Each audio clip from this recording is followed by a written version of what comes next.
Coming up next on Channel 4's Eyewitness News.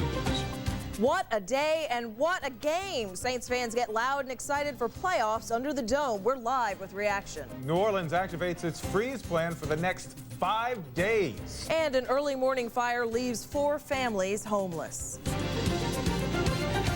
WWL-TV, Channel 4, New Orleans. This is Louisiana's news leader. Channel 4's Eyewitness News. Good evening, I'm Rachel McNeil. And I'm Patrick Evans. It's shaping up to be quite a game. The Saints versus the Rams in the playoffs under the dome. And we now go live to Josh McKelvin, who's in the dome. Josh, how can you even hear us at this point? They're going crazy in there. Well, I'm listening very carefully is what I'm doing. 45 minutes ago, this game looked like a nail-biter.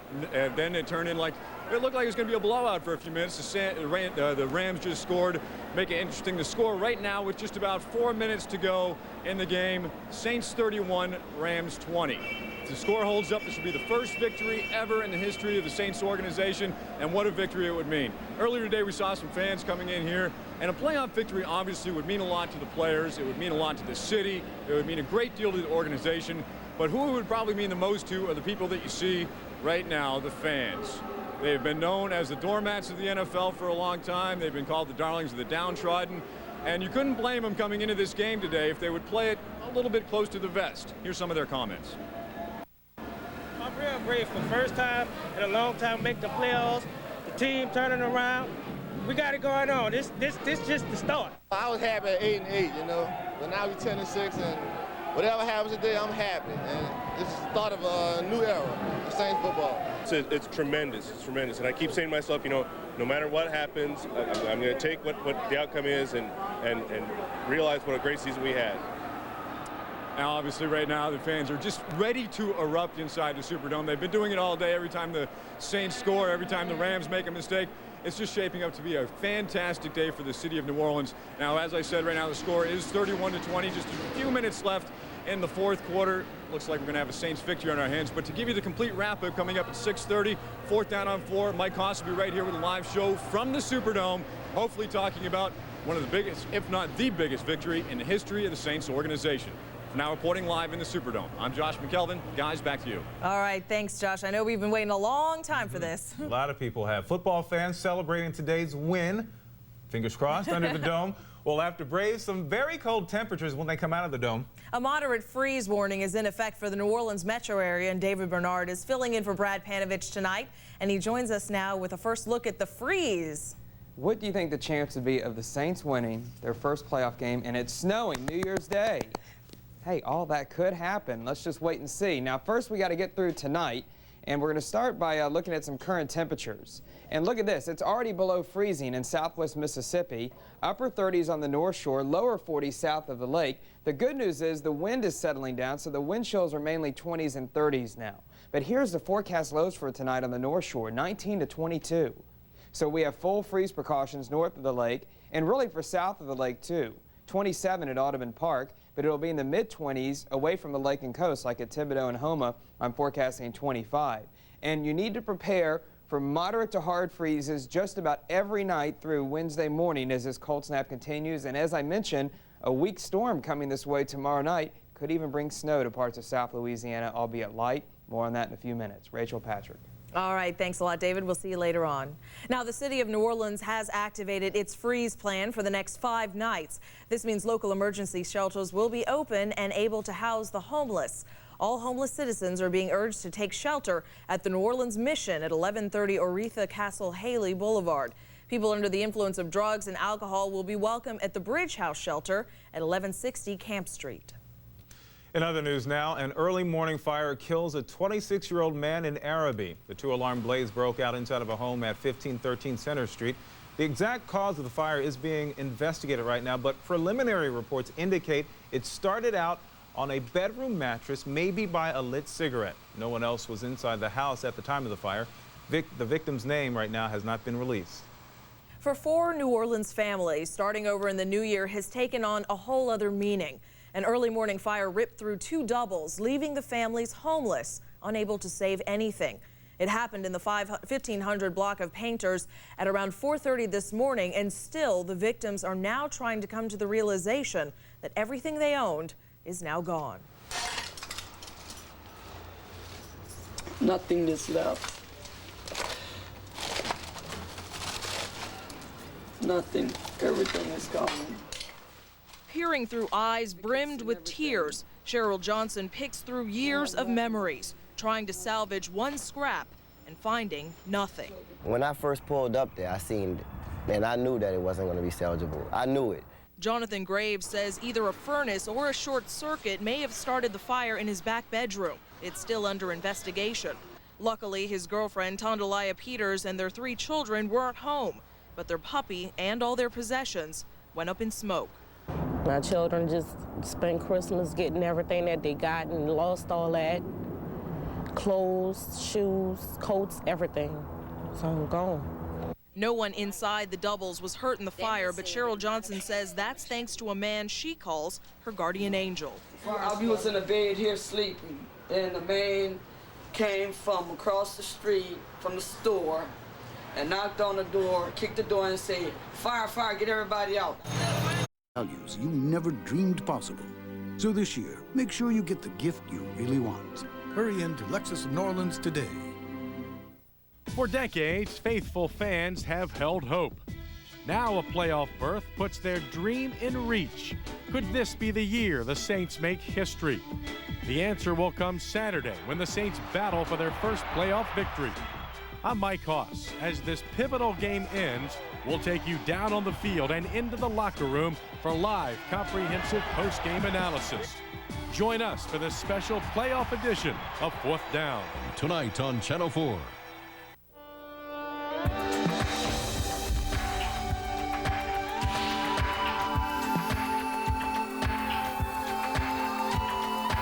The just right size Dodge Durango comes with your choice of $1,000 cash allowance or low 4.9% APR financing for 60 months, which can save you $3,200. There's still time to give in to one last temptation.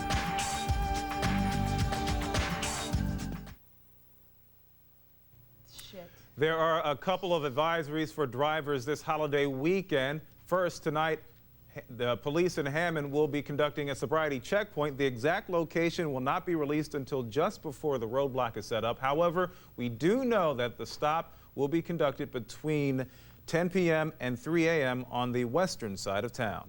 And tomorrow night in the French Quarter, drivers will have to dodge some street closures. Decatur Street between Madison and Wilkinson Row will be closed tomorrow between 3 p.m. and 3 a.m. In addition, Jackson Square will be closed to pedestrians while workers prepare for tomorrow evening's celebration. Festivities kick off at 9 p.m. as local artists perform in the square. Well, just days after Commodore Cruise Line declares bankruptcy, hundreds of passengers on one of its ships arrives back at the port of New Orleans. Travelers on the Enchanted Isle arrived this morning, some of the last few passengers on this financially troubled cruise line. Jennifer Huntley reports. Stepping out into the brisk New Orleans weather, Commodore cruise ship passengers arrived back on solid ground this morning after a week at sea. For many, the getaway was smooth sailing. Cruise was real nice. We had a good time. Passengers say they were notified just hours before their vacation ended that Commodore Cruise Line had filed for bankruptcy while they were away. Nobody knew. Nobody knew till this morning. We found out last night after dinner, but we didn't know what happened. Were you surprised, though, to find out that they went bankrupt? Yes, because everything was smooth and nice. Smooth and nice on board turned into rough waters on the ground when passengers today tried to use their Commodore vouchers for a shuttle to the airport. They're not honoring the Commodore transfers. I guess they're afraid they're not going to get paid. The Enchanted Isle and Commodore's other ship, the Enchanted Capri, were both expected to head out again this weekend to take another 1,300 passengers on New Year's cruises. But port officials say both ships will be leaving, but the farthest they'll go is Violet, Louisiana, where Commodore will dock both ships until the company reorganizes its debt. Dallas resident Bill Stodham and his wife flew in last night to take the ship's New Year's cruise and just found out this morning their ship wouldn't sail. We booked it through the cruise line directly. And they didn't call? Not at all. So you showed up with your baggage and everything? Yes. Yeah, it's over in the hotel. We just walked down here to see where to check in. The future of the cruise ship is unclear, but after a week at sea, some travelers today, the last ones on this financially troubled ship for now, are happy their cruise is over. Be happy to go home. Jennifer Huntley, Channel 4 Eyewitness News.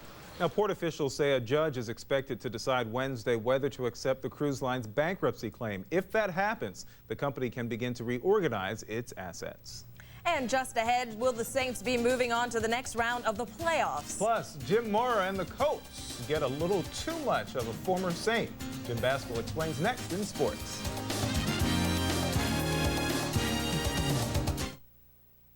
My resolution, to have more fun. I'll spend more time with my family. This year, I'll save money. Make good on these resolutions. Get to the Chrysler year-end event. Get $750 to $1,000 cash allowance on Chrysler Town & Country and Voyager, America's lowest price minivan. Or get a low lease on Sebring sedan. I will make it a point to be on time. This resolution, you'll want to keep. The Chrysler year-end event. In the 50s, fans were giving way to modern air conditioning, and Johnny became an expert repairman. Today, his sons, Ronnie and Kenny, are leading Robert Refrigeration into a thriving third generation. Here, special central air units are adapted on-site to meet the architectural guidelines of local historic districts, while their custom-designed service history software sets a new industry standard. We're Louisiana-made, Louisiana-proud at Robert Refrigeration Service and WWL-TV Channel 4.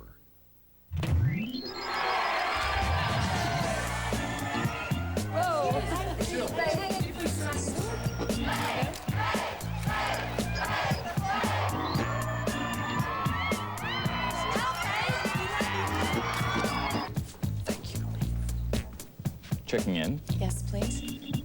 Name. Sometimes a name change is just what you need. Radiophone in New Orleans is now Alltel. Don't walk, drive to the Mercury year-end event. Your once-a-year opportunity to get your Mercury dealer's best year-end savings on the 2001 Mercury Grand Marquis. For a limited time, Grand Marquis comes with two special offers. Get $500 cash back and 5.9% APR financing, or choose $1,000 cash back. For great year-end savings on Grand Marquis, don't walk, drive to your Mercury dealer. Mercury, live life in your own lane. What an amazing game. We're so close, but still holding our breaths. This is much too close for comfort here. The Saints looked very comfortable, and they're playing that way. The Saints are the only NFL franchise that have never won a playoff game. We all know that. They're also the first NFL team to make the playoffs with a losing record at home, 3-5 this year, which is where they were today, defending champs across the field. The Saints had a 31-7 lead in this one in the fourth quarter. Aaron Brooks, 4 touchdown passes, 3 of those to Willie Jackson. But the Rams have steamrolled back 31-28. They got an onside plus a touchdown and 2-point conversion to get it that close. They tried another onside, but the Saints have recovered. They're at about the 2-minute mark here. The Saints will look to get at least a first down to try to run that clock down. But it is too close for comfort as they look to get that first playoff win in team history. Joe Horn ankle injury early in this game, knocked out of it. So the Saints have really battled hard without a lot of their weapons on offense. Post-game, 4th down on 4. That will come in about 15 minutes' time. Mike Haas live from the Superdome, hopefully telling us all about the Saints' first playoff win in team history. All right, how about the Colts and Fins? Is this the year Jim Mora gets that elusive playoff win? His 6th chance came today with the Colts in Miami. Peyton and company get out early in this one. This is Peyton Manning going the way of Jerome Pathon. A touchdown, and it's a 14-0 lead for the Dolphins by the break. They take that into the third quarter, and the Fins battle back behind the former Saint Lamar Smith. In from 2 yards out, Smith had a career day today. Just 38 ticks to go. Jay Fiedler down, a touchdown. All the Dolphins goes to Jay Weaver. JJ, touchdown for the Fins, takes it to overtime. The Colts ran out the clock with just over 30 seconds to go. So in overtime, Mike Vanderjagt for Indianapolis. He had hit on 34 straight on the road, that from 49 wide right. Smith, 40 carries, 209 yards. This from 17 out is the game winner. Second most rushing yards in playoff history. The Dolphins are moving on. Jim Mora winless in 6 attempts in the playoffs. About those playoffs in the AFC here on Channel 4 tomorrow afternoon. It's the early game. Denver Broncos at the Baltimore Ravens. Kickoff set for 11:32. Terrific teams squaring off. Al Groh will go. His tenure as head coach of the New York Jets lasts 1 year. Groh takes the head coaching job at Virginia after a 9-7 season in New York. The Jets lost their final 3 games, missing the playoff after a 9-4 start. LSU finished the peach of a season with another terrific Tiger comeback. A change at quarterback led to the change in Tiger fortunes. Rohan Davey helped turn a 14-3 deficit to a 28-14 win. His coach has been most impressed with Davey's commitment to team. The MVP threw 3 touchdown passes, but never threw a fit when he wasn't playing. I think it just comes from, not being a selfish person. And like Coach say, just always putting your team first because, you think about it, you're on a football team, you have at least 100 guys. And for one guy to say, I'm going to be selfish and argue with the coach because I'm not playing, or I'm going to pout, or I'm going to say this to the newspaper to try to stir some things up, that's not fair to the rest of your teammates. And you think about it, all of us are there for one common goal, which is to win a championship.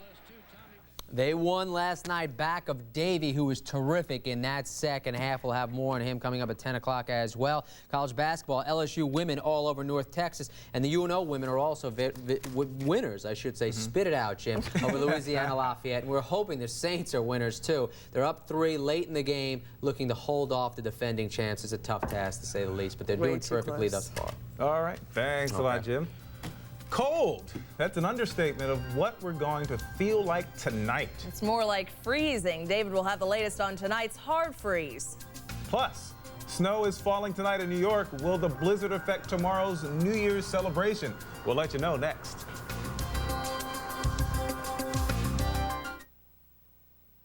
You've waited all year. Don't celebrate with a dud. Get Black Cat fireworks. The fireworks that always work. Multi-shot aerials, rockets, fountains. Black Cat is the best you can get. Variety, quality, and safety for nearly half a century. Firecrackers, sparklers, candles. This new year, get the best you can get. Black Cat. Fireworks World on I-10 just across the Twin Spans near Slidell. Take the Niles exit. Get 6 for the price of 1 every day.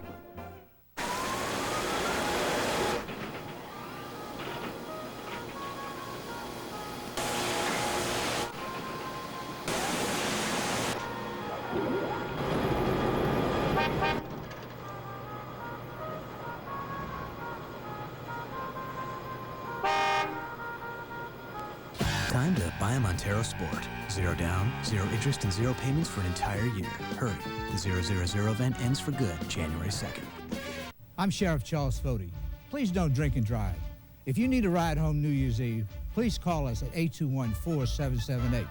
Let's put safety first. Whether you're a dot-com, a non-com, a hot mom, whether you got a stockpile or a rock pile, your wild southern soul is about to feel different. Every minute in your Dodge is a minute worth living. Durango's best-in-class Magnum V8 power, cargo room, and just right size make it one of a kind. Dodge Durango. Different.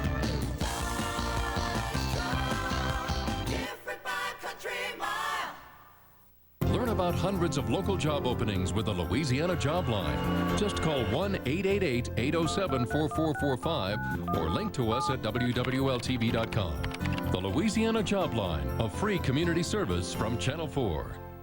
The story behind the numbers, Sunday at 8 on Channel 4. Forecasters are predicting a white New Year's in the Northeast. Snow is falling there tonight and airports are closed, roads are blocked. Still, officials say New Year's celebrations in Times Square are on schedule. In fact, they had their first practice session today by having a dress rehearsal of a ball drop. And despite the heavy winter weather, everything turned out okay. And I know David's going to tell us that we're going to have some lovely snow here. A foot of snow in New York City. That's not anything. I know. If we get one flurry Sunday night, well, might be a complete shutdown here, you know? Let's wait and see. Let's take a look at what we have right now. Maybe not that bad. 40 degrees on the North Shore. That was all you can manage for a high today, and it didn't get out of the 30s in Macomb. And south of the lake, we had low to mid-40s. Now you say, what are the temperatures now? Well, the sun's gone down, and boy, our thing is dropping like a rock. It's already below freezing. Look, Hattiesburg's already 27, approaching freezing on the North Shore, and even south of the lake, temperatures in the upper 30s. Now, the winds are settling down a bit, so the wind chills aren't in the teens anymore, mainly 20s and 30s. So at least that is some improvement. Let's take a look at WeatherLink 4. I've got several sites for you tonight. Hammond has dropped all the way to 33. Houma is down to 35. It's 40 in the French Quarter. And Chalmette is down to 39. But notice the feel likes are not too different from what the actual air temperatures are. So definitely some improvement there. Across the rest of the city, it's clear outside right now. And temperatures again dropping. 39 at the airport, 40 uptown, Slidell 34. The chill is at 25 degrees. The north winds are at 15, and the pressure is rising. Let me show you the current map right now. Sprawling area of high pressure, Oklahoma, Texas, sending the cold air right on down into Louisiana. And is that setting the stage for some snow around here? Well, it's not too often that we see the possibility for snow, but this is one of the better ones that we've seen in a long, long time. But it's going to be very light if it does occur. Upper level energy is dropping into the Rockies this evening. That's going to form low pressure in Texas by tomorrow. Already high clouds are increasing out ahead of that developing low pressure, and because of the anticipated low developing, a snow advisory is in effect for tomorrow from central Louisiana up to Shreveport and East Texas. Maybe an inch or two of accumulation up here, but once it gets down here, it's expected to be much lighter. Now, the forecast map tomorrow will show the low developing in Texas. We'll be in the low 40s with increasing clouds, snow developing around Shreveport and up into North Texas as well into Oklahoma and Arkansas. Watch what happens, though, by tomorrow. The low drops into the Gulf, or I should say by Monday. The low drops in the Gulf. Snow, very light at that. North Shore into Mississippi. This pink area indicating it's going to be rain, snow, maybe a little bit of sleet. Again, no accumulation expected. That would be over the lake and right around the city, and right along the coast it'll probably stay as rain. That's at least the best estimate that we have at the current time. But before we get to that Sunday night and Monday, we've got another very cold night ahead. A major freeze on the North Shore again, 19 to 22. South of the lake, mid-20s away from the city, upper 20s, about 27 at Audubon Park. So full freeze precautions need to be taken on both sides of the lake. Here's your forecast the rest of tonight. Clear and cold, 19 to 24 north, 25 to 30 south, north winds 5 to 10. Tomorrow will start sunny, but increasing clouds late with that low developing in Texas, highs 40 to 45 degrees. Here's the 5-day forecast, and we'll have 40 for a high Monday. That'll be it, and a 50% chance of snow or rain. Full freeze precautions all the way to Wednesday morning. Notice the South Shore temperatures. They will be quite cold, and so this extended cold snap will last until the middle of the week. The marine forecast, small craft advisories east of the river. Winds not too bad tomorrow, but picking up on Monday with the Gulf low. The range for tomorrow is just under a foot. And it sounds like we've had some breaking news since I started the weather. Nobody cares about the freeze anymore. These people will not be noticing it tonight, I can guarantee you. They won't notice the freeze. You gonna let everybody know what the news is? Oh, we will. We're going to let them know coming up next. That's a tease. We're going to let you know something. We have an update on the Saints game. That's coming up next. Also, a timeout today for the Florida Gators. They break away from a very busy schedule to meet up with some very special fans. We'll explain next.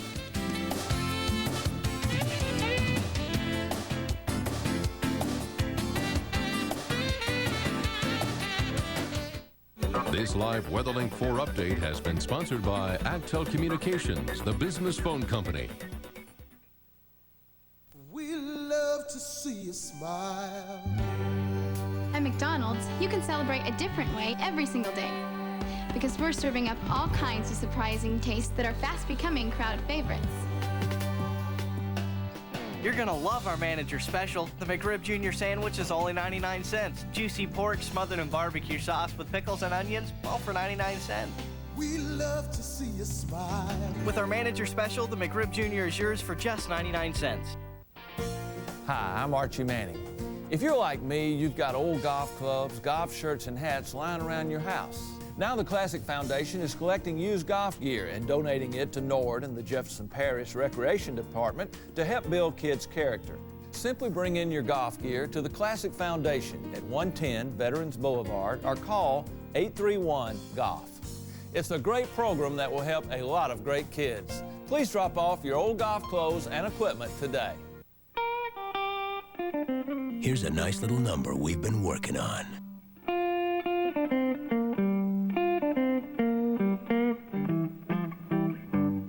.9% APR financing for 36 months on all new 4-cylinder Accords, only for a limited time.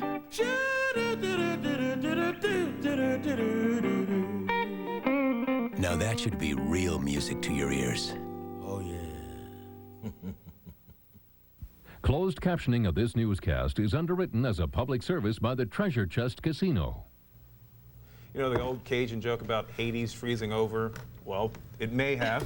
And Jim will tell us why. It's over. The drought is over. The game is over, and the Saints have won their first playoff game in team history. They hold off the defending champion St. Louis Rams 31-28. The Saints were punting with just under 2 minutes to go, but the Rams fumbled and Brian Milne recovered, so the Saints ran out the clock, and that is the way it ended. Aaron Brooks, 4 touchdown passes. 3 of those go to Willie Jackson. So 4th down on 4. A post-game edition with Mike Hoss live from the Superdome is less than 5 minutes away. Get all the post-game scoops. Keep it here on Channel 4, and we'll give it to you moments from now. May I be the first to say, woohoo! You can. As long as you don't say we'll let the dogs out, you can say anything, all right? All right. And coming up tonight on Night Watch, the Crescent City is in full swing tonight after today's great game under the dome. Our Josh McKelvin will be out with football fans tonight celebrating the 2nd NFL playoff game of the season. And you know what? Who cares about everything else? But only one night and counting until the year 2001. Tonight, we continue our 12 for the road. Bill Capo teams up with 2 local actresses to whip up something tasty and non-alcoholic for the New Year's Eve celebration.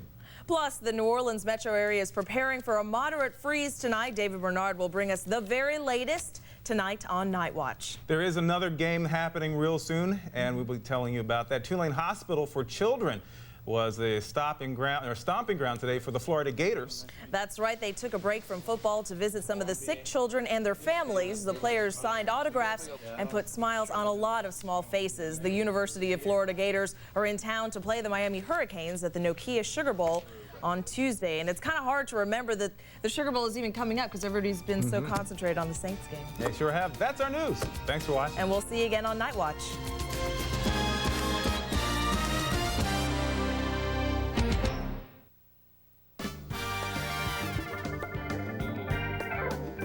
There's a whole new energy downtown these days, and you can see it in the eyes of our children. With programs such as Kid Watch at the Louisiana Children's Museum, we see hope for a bright future in our children's faces. WWL-TV is partnering with the DDD to help make downtown a fun place for families. WWL-TV Channel 4 and the DDD, making downtown shine. Downtown is the pearl. It's GMC's year-end advantage. Time to take advantage of professional-grade engineering. Like Chuck Bazina's smart braking system on Sierra that comprehends weight and balances braking, designed to give the driver unsurpassed control. But perhaps the biggest year-end advantage are the numbers on Sierra, engineered by this guy. Now get as low as 1.9% APR financing or $500 cash back on a 2001 Sierra Extended Cab. Hurry, offer ends January 2nd. As long as babies have bumps in Gentilly. And Mrs. Stern insists on knocking down a wasp's nest in Uptown. As long as Warren catches Bill instead of fish on Bayou Signet. And Jim tries 360-degree slam dunks in Kenner. We'll have the largest network of doctors that's easy to get to and hard to beat in the New Orleans area. Since trouble is never far away, neither are we. There's lots of stuff I don't know, but when it comes to racing, I know the faster, the better. Same thing with headaches. The faster they're gone, the better. That's why I use Goody's headache powder. Because it's a powder, Goody's dissolves faster than tablets, so it gets rid of headaches fast. After 40 years of counting on Goody's, I even keep it where I can get at it fast. Goody's headache powder. It's just plain fast. A special edition of 4th Down, tonight on Channel 4.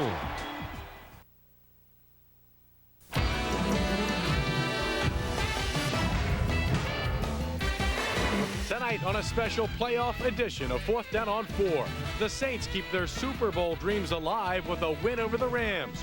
First-year head coach Jim Haslett's turnaround season turns into the franchise's first playoff victory.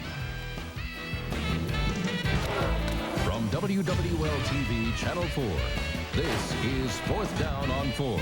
Now, here's Mike Hoss. Hello, everyone, and welcome to a special live post-game edition of 4th Down on 4. I am Mike Hoss. We are outside the Saints locker room, outside a very happy, a victorious locker room, as the Saints have knocked down and out the Super Bowl champion St. Louis Rams by a final count of 31-28, and we'll be here for the next half hour to give you all the emotion that goes along with the first playoff victory in this team's 34-year history. It was a wild one. The Saints had a 31-7 lead in the fourth quarter, but had to hold on to win it 31-28. Let's take a look at those wild highlights from the Saints and Rams. Bad news early. Joe Horn sprains an ankle on the third play of the game. He did not play the rest of the game. Hoy was on crutches. Kurt Warner then on the Rams' first drive to Isaac Bruce, 17 yards. Michael Hawthorne on the coverage, 7-0 Rams as they score first. The Saints then on their second drive, we're already in the second quarter. What a pass by Aaron Brooks to Robert Wilson, who was in for Horn. 11 plays, 70 yards on the drive. This tied it at 7. 2nd and 9 on the 15. The Saints got it down deep, and you see Aaron Brooks rolling to his right. I'm sure he'd love to have this one back as it is picked off. He was trying to hit Chad Morton, but Devin Bush steps in for the INT. 3rd and 4 on the 14, the Saints defense. Were they tenacious today? Keith Mitchell gets the sack of Kurt Warner. The Saints had 66 sacks on the year coming into today. 2nd and 3 at the 47, and there he is, Sami Knight, his 6th INT of the year. Finally not had the ball knocked out of bounds, but it would lead to a field goal. 10-7, the Saints, thanks to Doug Bryan, go in at halftime. Second half, first drive for the Rams, and defense once again. Kurt Warner, his second pick of the day. Chris Oldham is the guy who gets it, an 8-yard return, and this is when the Saints offense begins to turn it on. You'll hear of this connection a lot today. Aaron Brooks, 10 yards to Willie Jackson as the Saints open up a 10-point lead. We're in the fourth quarter now, 17-7. Brooks lofts it up. Dexter McLean falls down trying to cover Willie Jackson, and 49 yards. That's a nice way to score a touchdown as he waltzes in. 24-7, the Saints have the lead. Kurt Warner back to pass, and again it's the defense. This time Willie Whitehead, he gets the sack, forces the fumble, and Leroy Glover's right there to recover. And how long did it take the Saints to capitalize? One play. Aaron Brooks on the 16-yard line. His third touchdown pass to Willie Jackson.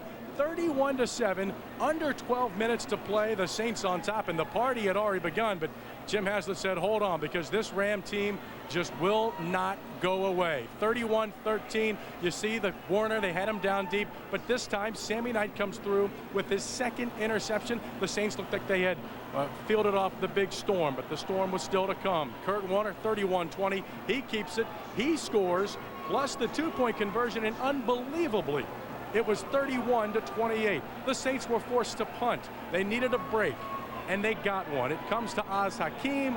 He fumbles, and right there is number 40, Brian Milne, who comes up with the biggest fumble recovery in this franchise's history.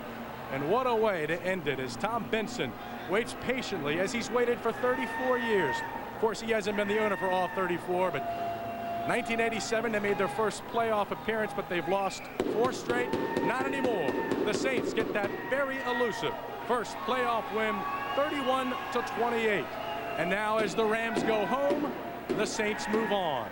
They will play next Saturday, another Saturday game. They'll be in those white jerseys, though, and that's been good news for this team. They're now 8-1 in the white jerseys. They love playing on the road, and it'll be the Minnesota Vikings next Saturday. And joining me now, just out of the locker room, is Fred Weary.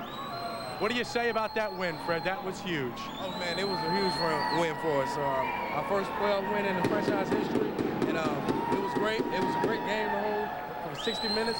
We went out and we played hard, and the Saints, the Rams, they didn't give up, so it was a hard-fought game, and it was a good win. 31-7 in the fourth quarter. What were you thinking? Oh, man, I was like, well, damn, we got a big lead on them. We just got to go ahead and continue to play the way we've been playing the whole game and try not to blow the lead. And sure enough, it seemed like we was blowing the lead, and they was making plays on us. But then we got a great play at the end when Keem fumbled the ball, and that was the biggest play of the game. Let's talk about this defense. They were riddled by this Rams offense last week, over 470 yards. Two big keys, I think, and certainly number one was the tackling, and number two, the interceptions. Coming through, Sami Knight with two big picks. The interceptions on Kurt Warner today were a big key. Yeah, definitely. I think definitely the whole week alone they stressed in making for sure tackles and putting yourself in position to make plays. And we made a lot of plays today. Sami Knight made two big key interceptions, and Chris Otto made a great interception too. So we just wanted to do that and continue to play solid defense. This team has overcome so much. Your injury is just one of a very long list of injuries. And again today, Joe Horn goes out on the third play. Cornerback Alex Molden goes out. He had a concussion. Isn't it amazing how much this team has overcome? Oh yeah, definitely. We overcome a lot, but that shows the togetherness of our team. I mean, well, we don't give up. We fight to the end. Any situation. I mean, any type of situation, we learn to pull through it and fight. If you're wondering why it's so loud in here right now, many of the fans have stayed around it, sit above us, and Jim Haslett just made his way out of the locker room, and he's going into the media tent, and we will be listening to Jim Haslett in a couple of seconds. Do you wonder how far this team can go now? Oh, well, definitely. I think we have the ability to go all the way. I mean, as long as we play together, you know, somebody told us at the beginning of this year when we had all our injuries, just like our team is destined. And I really do believe that. Fred Weary, thank you much. Let's go inside the media tent now to Jim Haslett. Offense struggled early, and then guys stepped up, started making plays. Willie Jackson, Robert Wilson's. We started running the ball, moving the things like we know we can do. And our special teams played well again all day except for the one punt. So I give credit. Mr. Benson got the game ball. I think it's exciting for the city, exciting for the franchise.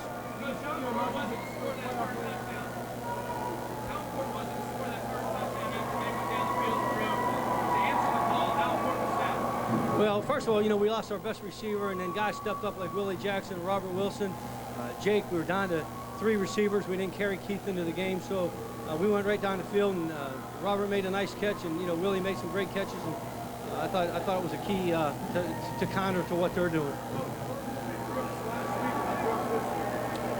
Hey, you know, for 3.5 quarters, he was poised. He ran the offense well. He lost a little bit in the 4th quarter, but he came back, rallied, and he ran the offense to perfection. He ran around a little bit. I thought he played well.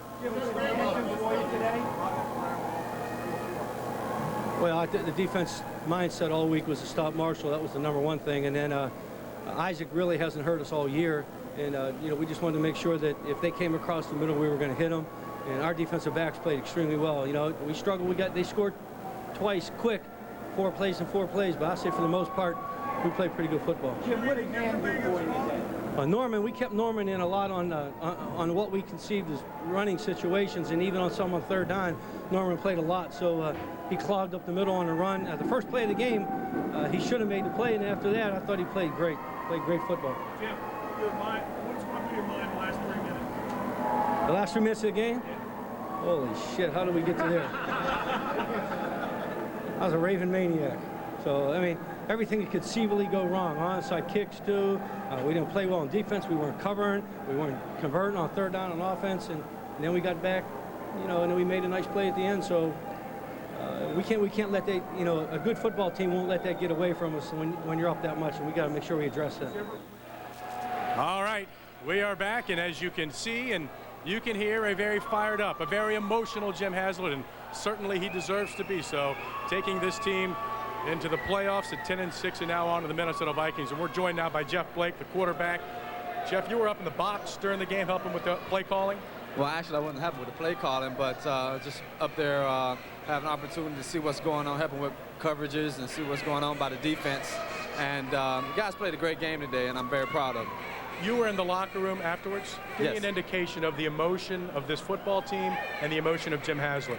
The emotion of the team was high, but you know, believe it or not, they're thinking about Minnesota next week, you know, and they realize that, hey, this is just, you know, one step on the ladder that we had to take to get to the Super Bowl. So emotions were high, but yet, you know, they're keeping their emotions in because they know we got another game next week.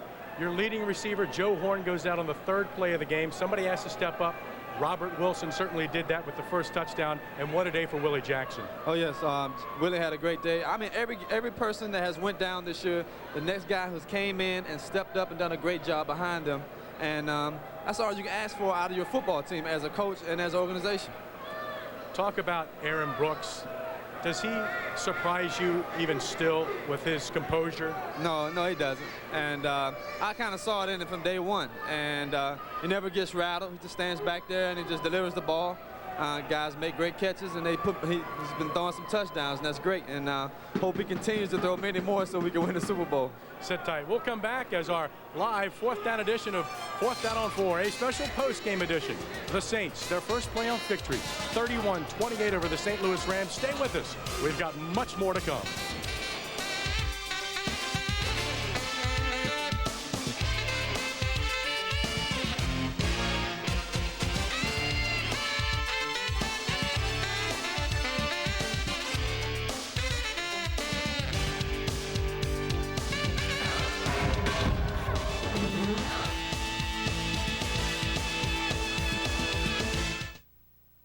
This special playoff edition of Fourth Down on 4 is sponsored by Consumer Credit Counseling Service of Greater New Orleans, Tenet Healthcare, and your local friendly Dodge dealer.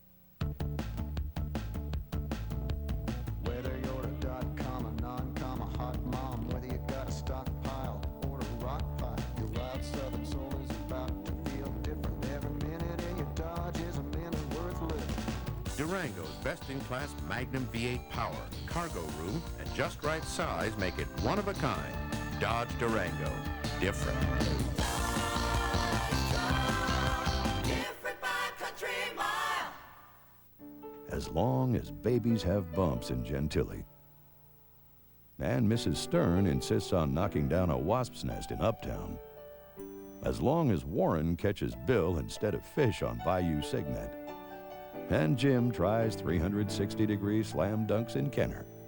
We'll have the largest network of doctors that's easy to get to and hard to beat in the New Orleans area. Since trouble is never far away, neither are we.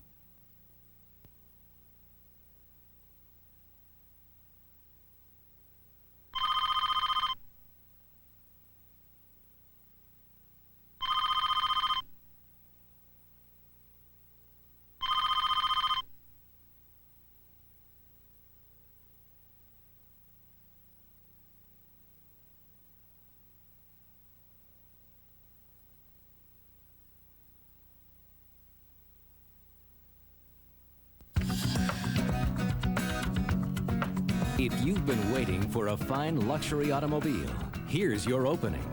The Lincoln Year-End Event, featuring the spacious, powerful Lincoln Town Car with the finest appointments. Right now, the 2001 Lincoln Town Car comes with amazingly low 0.9% APR limited term financing. Plus, buy or lease, and we'll pay your first month's payment. The Lincoln Year-End Event ends January 2nd.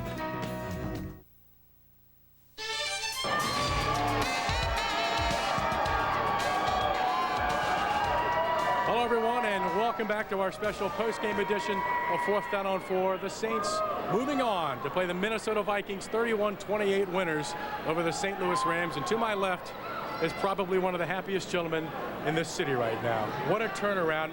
What are your emotions right now? Well, you know, I'm really excited for the fans of the city, and really Mr. Benson more than anybody, our players and the coaching staff. I thought we played extremely well for most of the game. I don't know if you can play much better. That's a heck of a football team we've beaten. I said it before, I still think they're one of the best teams in the league in the NFC, and we got one down, 3 to go. Aaron Brooks in the second half certainly took control of this football game. Well, I thought he played well most of the game. He lost a little bit of composure at the end, but most of the time he ran the offense with perfection. We were trying to run the ball, establish something there, keep him out of bad situations, but I thought he did a great job of playing today. Your intention today certainly appeared to be, and look at some of Aaron here, and also the plays by Willie Jackson. You know, Joe Horn gets hurt, you lose him on the third play of the game. Robert Wilson comes in. Talk about Willie Jackson as well. Well, you know, we've lost players all year, and Joe Horn obviously is our best receiver. And when he went down, Robert Wilson and Willie Jackson stepped up. I thought Willie played extremely well. I was proud of him. Robert Wilson stepped in and did a great job. So we've been doing that all year, and That's why it's a football team, and I'm proud of this team. And I said we're going to lose and we're going to win as a family. And we have one common goal, and that's to win. And I told those guys they deserve to win. I said we got great character and we got a great football team. What were you going through in that final 2 minutes? You don't want to know. It was rough, wasn't it? Yeah. But did you always have a feeling that this is the kind of football team the Rams were going to throw something at you? Well, I thought they weren't. I thought we played as well as you can play against this football team. And I think if we can play that way, those 3.5 quarters, the rest of the time, we got a shot. Your defense today, you talked about this week the bad tackling from last week. Could they have tackled much better?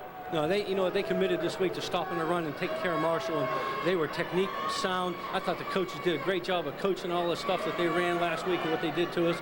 And you can't play much better. And I give credit to Rick and Venturi and Ron Zook and Sam Clancy because they stepped up and they coached those guys up, and the players played hard this week. You did what you certainly wanted to do, which was get them into 3rd and long, get them into must passing, which creates the big plays, either the sack or the interceptions. And certainly it all began with starting with controlling Marshall Faulk, didn't it? Well, we did a good job.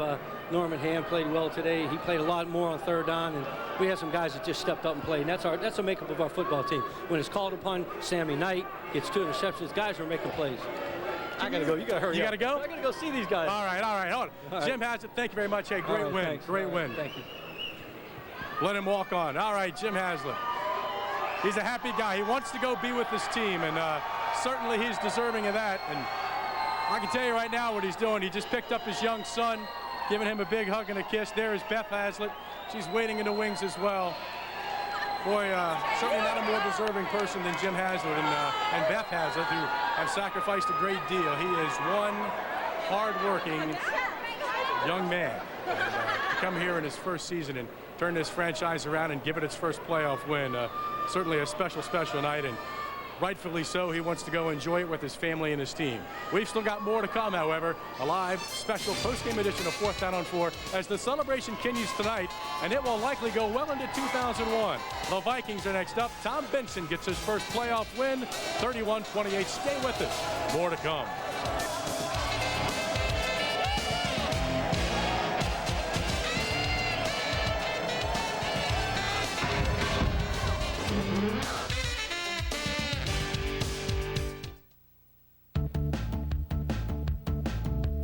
Whether you're a .com, a non-com, a hot mom, whether you got a stockpile or a rock pile, your wild southern soul is about to feel different. Every minute in your Dodge is a minute worth living. In just 4 years, more than 1 million households have switched to Dodge trucks. And with Dodge Ram offering big cash allowances or low financing, is it any wonder?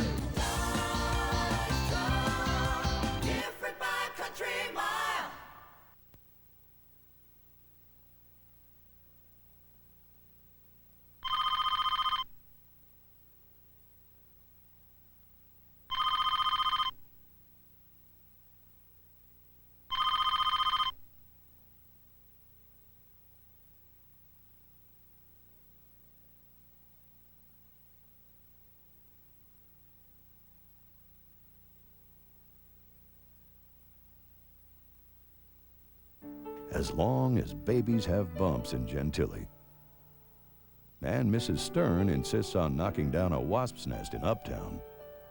As long as Warren catches Bill instead of fish on Bayou Signet. And Jim tries 360-degree slam dunks in Kenner.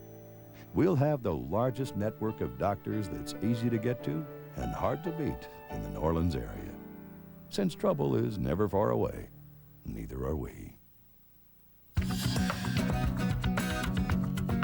If you've been waiting for a fine luxury automobile, here's your opening.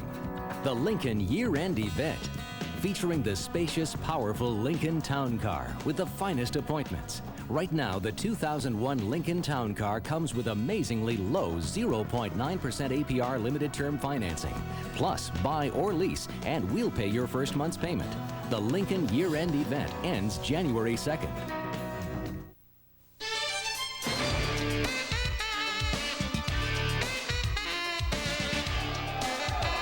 Welcome back. You see the time. The game's been over for quite some time, but the fans are here.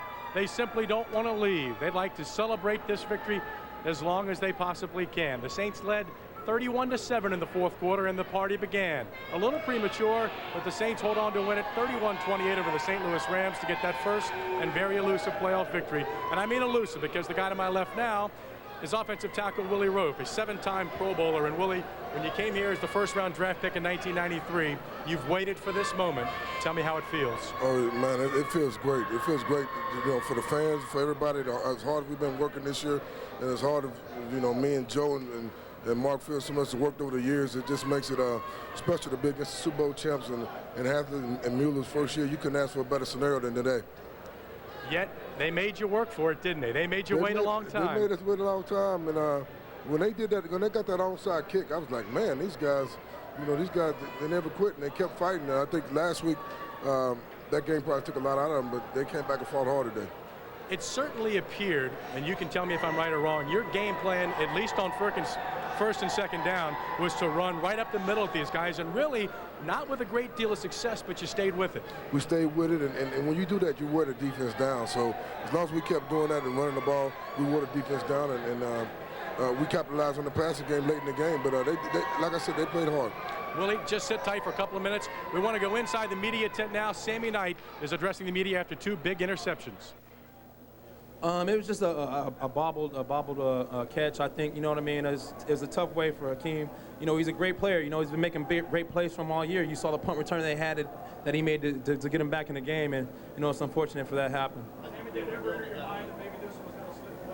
No, it never entered my mind that it was going to slip away. It was like they're coming back, and you're like, oh no, we got to stop them. We got to stop them, and somebody has to make a play. And Mill made a great play right there. No, we didn't panic at all. I don't think we panicked. I think it was just a matter of us, you know, just being on the same page. And, you know, that happens in the playoffs, and that happens against great teams. And so, you know, we just combat that and come out next week and play against the Minnesota Vikings. Those are the words of Sami Knight, who had those 2 big picks, 7 now for the season. We've talked already with Jim Haslett and Fred Weary and Jeff Blake about guys who've stepped in. You talk about Brian Milne. You know, the guy who comes up with probably the biggest play of the game to get that fumble at the end. That's been the kind of season it's been. It's been that kind of season. It seems like stuff has been falling our way, but we've been very resilient through all the injuries and everything this year. And I think that's the motto of our team, is just we never quit. And that's why we won that game today. We scored. It's a good thing we scored 31 points because they were trying to come back, but we just kept fighting. And that's been the motto. We've taken that approach all year this year, and we're never going to give up. All right, Willie, thank you very much. The Saints now just 2 wins away from the Super Bowl next Saturday against the Minnesota Vikings. The Saints trying to keep it going on this magical season, and we'll keep it going after this break. Stay with us.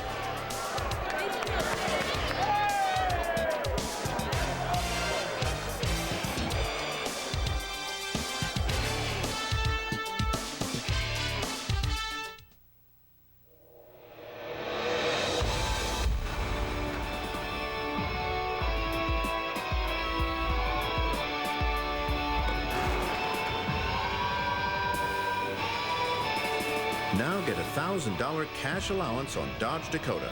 Up to $2,000 cash allowance or 0.9% APR financing on Ram. Isn't there one more thing you want to do before the year is over? As long as babies have bumps in Gentilly. And Mrs. Stern insists on knocking down a wasp's nest in Uptown. As long as Warren catches Bill instead of fish on Bayou Signet. And Jim tries 360-degree slam dunks in Kenner. We'll have the largest network of doctors that's easy to get to and hard to beat in the New Orleans area. Since trouble is never far away, neither are we.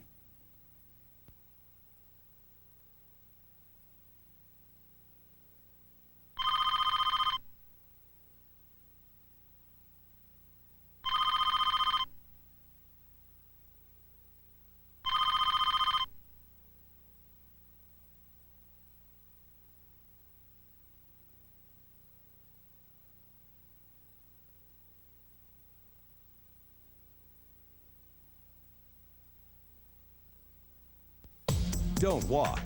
Drive to the Mercury year-end event. Your once-a-year opportunity to get your Mercury dealer's best year-end savings on the 2001 Mercury Grand Marquis. For a limited time, Grand Marquis comes with 2 special offers. Get $500 cash back and 5.9% APR financing, or choose $1,000 cash back. For great year-end savings on Grand Marquis, don't walk, drive. To your Mercury dealer. Mercury, live life in your own lane. Well, you never get nervous. I mean, you know, we did what we had to do on the offensive side of the ball. You just hope that you can maintain, because the game's about swings. You know, we had a swing, a quick drive in the third quarter that we jumped on them, and then they came back. That's just the way the game goes, momentum swings, and they had to swing at the end, but we held on. Yes, the Saints did hold on, and now they're moving on to play the Minnesota Vikings. They win at 31-28, thanks in large part to the man you just heard from, Willie Jackson. 6 catches, 142 yards. He had almost a 24-yard average. 50 was his longest, and 3 touchdowns. And what a day for Robert Wilson as well. 3 catches, 41 yards, 21 was his longest, and 1 touchdown as well. Again, stepping in for Joe Horn, who was injured on the 3rd play of the game. And if we haven't mentioned it, the Saints lost another starter in the 2nd quarter. That was Alex Molden. Alex Molden went out with a concussion. He actually did come back, but they had to go back for more, a different look at halftime. Let's look at the matchup again. Next Saturday, the Saints go on the road to take on the Minnesota Vikings. A big one. The Vikings, of course, the number 2 seed in this one, so they were off this week, so they'll be waiting that game next week. I just had some stats handed to me, and I want to run them down as quickly as I can for you. Marshall Faulk, who had the career high last week, 220 yards. This week, 14 carries, 24 yards for Marshall Faulk. Neither team with much to say for as far as running goes. The Saints 34 yards, the Rams 34 yards running, the Saints 50 yards running. Receiving, the Rams had 365 yards, 7 catches for Isaac Bruce. The Saints 266, but a lot of the numbers for the Rams came in that 4th quarter. This one continues. The Saints with a magical continuation of this season. It began in Thibodaux, and it will continue on in the rather northern climate of Minnesota. The Saints beat the Rams. Brian Milne with the big play at the end. 31-28 your final. Thanks to everyone who helped out on 4th down on 4. We'll see you later.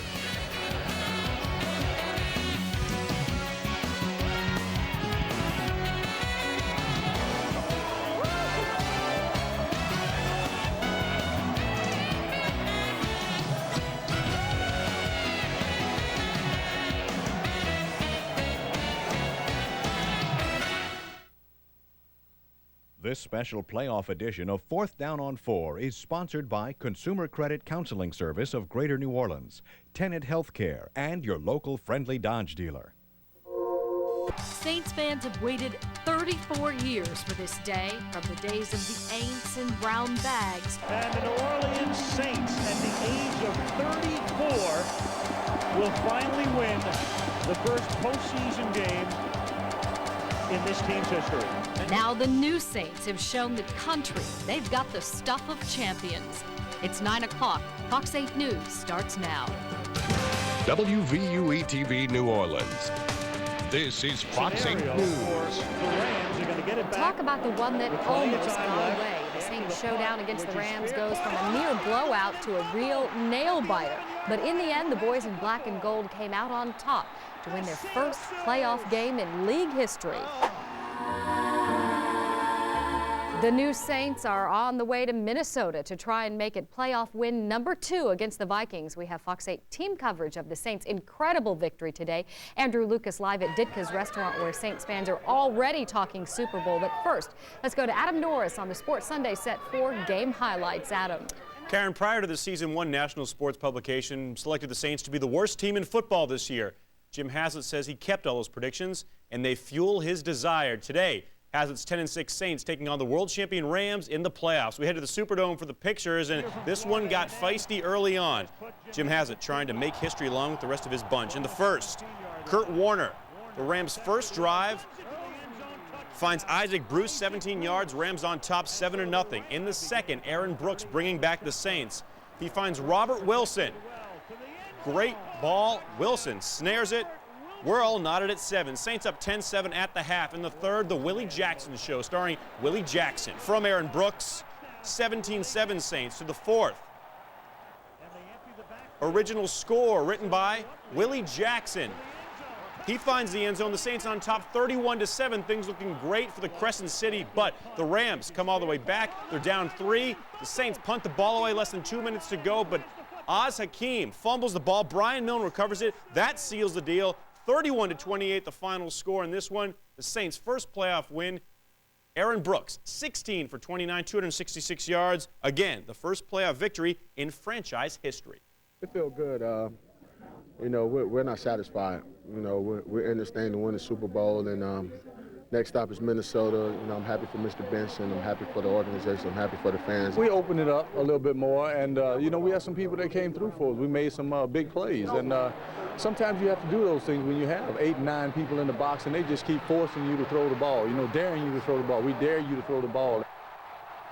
Not an overstatement to say the biggest win in franchise history. We'll have much more coming up in sports. Back to you at the desk, Karen. All right, thanks, Adam. Well, our Andrew Lucas is live at Ditka's restaurant, where Saints fans say they'll savor this win as long as possible. Andrew. Well, Karen, you don't have to go far to find some crazy Saints fans tonight. Tell you the honest truth, this is kind of how it went all night. I guess if you're reporting sports, women come after you. I don't know. But it certainly was a day of firsts. Playoff win being the first of the day. Another first. So cold out today. Nobody could remember a day heading to the football stadium that it was so cold. But that didn't chill the fans today. They were crazy. That would be an understatement down at the Dome today. But they're crazy for good reason. The reason is that today they got their first playoff win. First playoff win's got to feel good. Oh my God, we deserve this so many years, and we're going right from Minnesota straight to Tampa Bay, baby! We won a playoff game. Yes, playoff game. We won a playoff game. We're a playoff game. Voodoo curse gone. Saints, Super Bowl, baby. I don't know about all that, but who cares about the voodoo doll? It's gone. Here we come, Minnesota. Woo! We coming live and New York. We coming Minnesota. So it was crazy today, you know, and I'm not sure that anything has mellowed out. Mike Coburn, Saints fan at the game today. What do you think? Where's it go from here? Andrew, great game, great game. Aaron Brooks, Jim Haslett, super job. What about Minneapolis next week? Minneapolis, we're going to kick their butts all the way to Minneapolis, buddy. Kick their butts.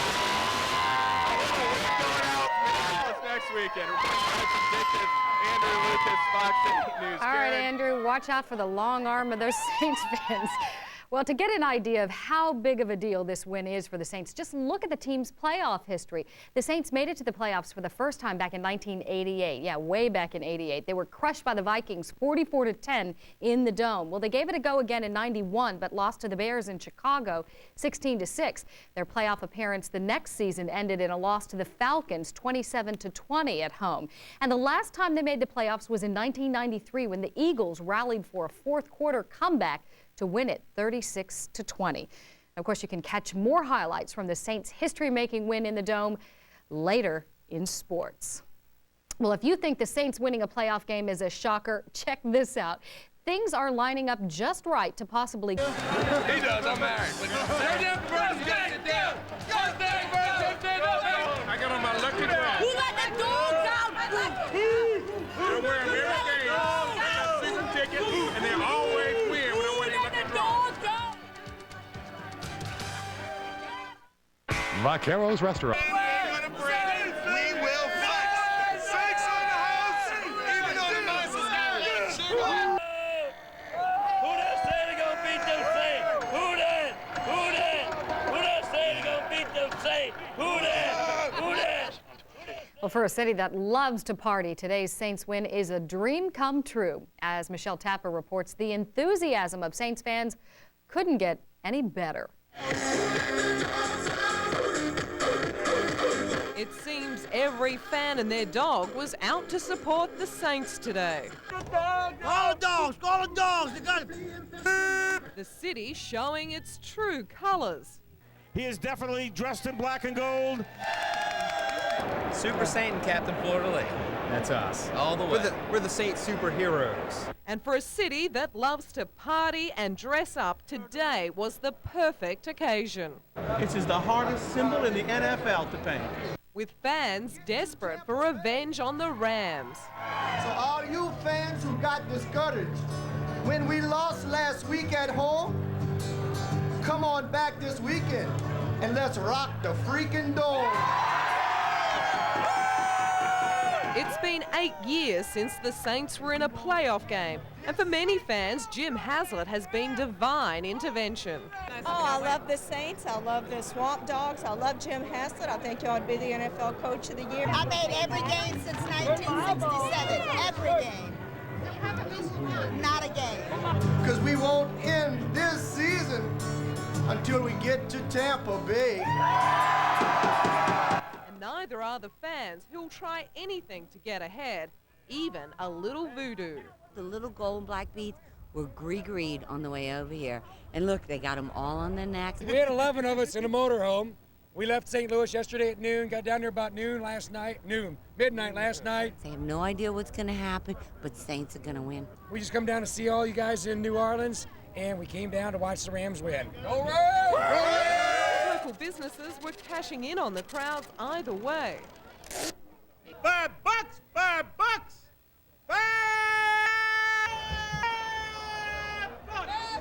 And success for the Saints means big sales for the souvenir shops, who say business has tripled since last year. I mean, we're doing phenomenal business. As long as the Saints win, we're going to be happy. So we're rooting for the Saints all the way. All the way to the Super Bowl, that is, and today's nail-biting win is like Mardi Gras come early, and New Year's Eve is just going to be the icing on the cake. Reporting from the Superdome, I'm Michelle Tapper, Fox 8 News. All right, and we'll have more highlights from the Saints' exciting rumble in the Dome coming up in just a little bit in sports. Saints! Let's go, baby! Saints on Super Bowl! Hey! I don't know what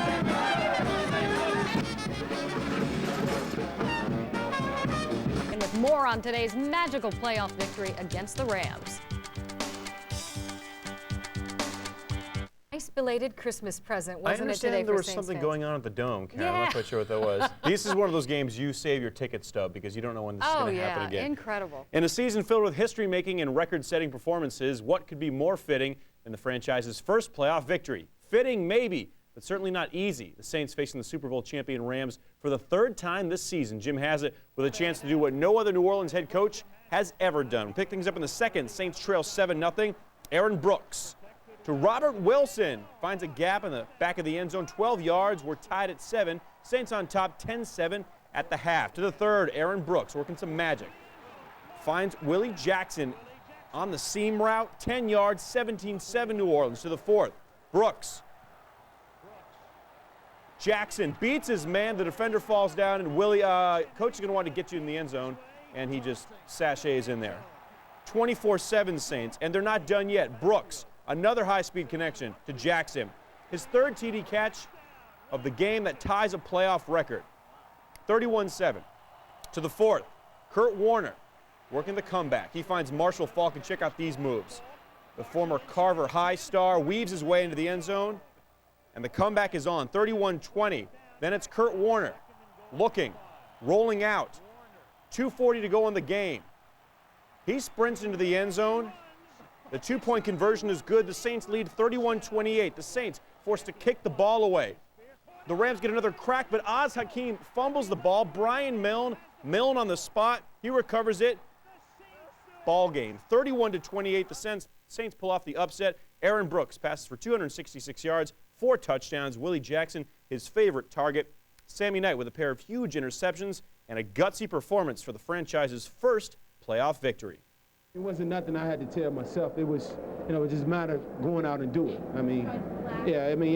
Other times we just didn't execute plays as well as we should have. Today, we execute a lot of plays to the fullest, and I guess the result was points. And we did a heck of a job in the red zone. We have to take our hat off to the offense. They've been losing Ricky, Terrell, Blake, Horn, Cam Cleveland, who was our #1 receiver last year, and we're fighting hard. This is a team who's really injured, and we have guys stepping up every week. You saw the game that Willie Jackson, played. That guy, he deserved it. He comes out every day in practice and works hard, and it showed his hard work played off today. The next step on the Saints Super Bowl voyage, the Minnesota Vikings, next Saturday at 11:30 in the morning in Minneapolis. That can be seen right here on your home of the Saints, Fox 8. And stay tuned to Fox 8 during the 10 o'clock newscast for extended coverage of the Saints on Fox 8 Saints Tonight. Saints and Rams not the only teams meeting for the third time this season. Indianapolis and Miami split the season series. The Dolphins may be the AFC East champs, but the Colts are rolling along, winning 3 straight. We take you to sunny but cool South Florida. Jay Fiedler, a horrendous first half. He throws 3 interceptions for the Dolphins quarterback, and Miami's struggling. Meanwhile, the Colts looking good early on. Peyton Manning dancing and finding. Jerome Pathon for the touchdown. 14-0 Colts. But it's former Saint Lamar Smith with the touchdown run. We would go into overtime. Smith scores the game-winning touchdown, and the Colts take it on the chin. 27-17 the final in overtime. Former Saint Lamar Smith with a monster game. 40 carries for 209 yards. You know, we played as hard as we can play. You know, we battled hard the whole way, just like we have all year. And we just weren't able to make some plays when we needed to. Yeah, I mean, Mike's made clutch field goals for us all year and throughout his career. And, would have been nice if it wouldn't have had to come down to that. We could have put it away in regulation. Like I said, had gotten a bigger lead in the first half by scoring more touchdowns, and would have been nice to have maybe gotten a little bit closer to there in overtime. It was quite simply until 10. Good night.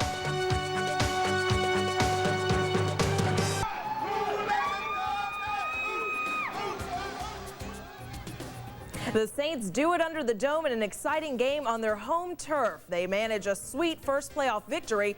A win today, a close 31-28 Saints. And we're live for the celebrations right after the lottery. WWL-TV, Channel 4, New Orleans. This is Louisiana's news leader. Channel 4's Eyewitness News. Good evening, I'm Rachel McNeil. Patrick is on assignment. Well, no one thought it would happen. New Orleanians have dreamed of this day for decades. But today, under the dome, the Saints pulled through and managed their first playoff victory in the history of the team.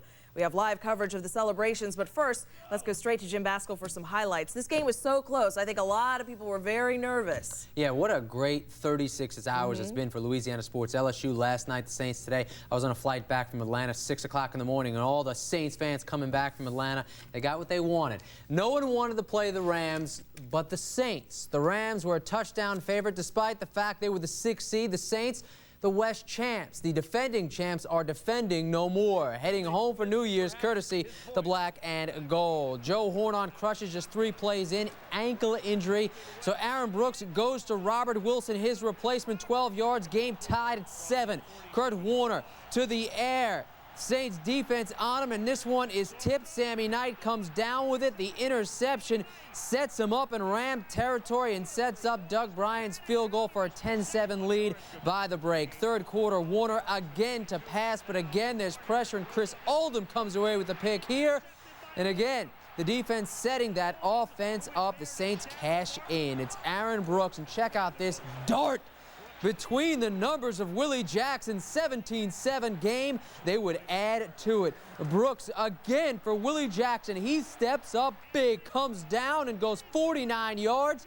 Just sashaying into the end zone right there for Jackson. And that score has him up 24-7. Defense again, Warner. This is Willie Whitehead causing the fumble. Leroy Glover is on it, and the Saints' very next play. Brooks to Jackson has a nice ring to it, 16 yards, 31-7 Saints in control comfortably, right? Well, the Rams would rally back. This is Kurt Warner, and he does it himself. Rumbling into the end zone, plus a 2-point conversion, and with about 2.5 left, they were down only 3. Saints to punt. This your huge play. Az Hakim fumbles it, and Brian Milne is on it. That was just under 2 minutes left, so the Rams never got control. The Saints would run out the clock thanks to that huge recovery.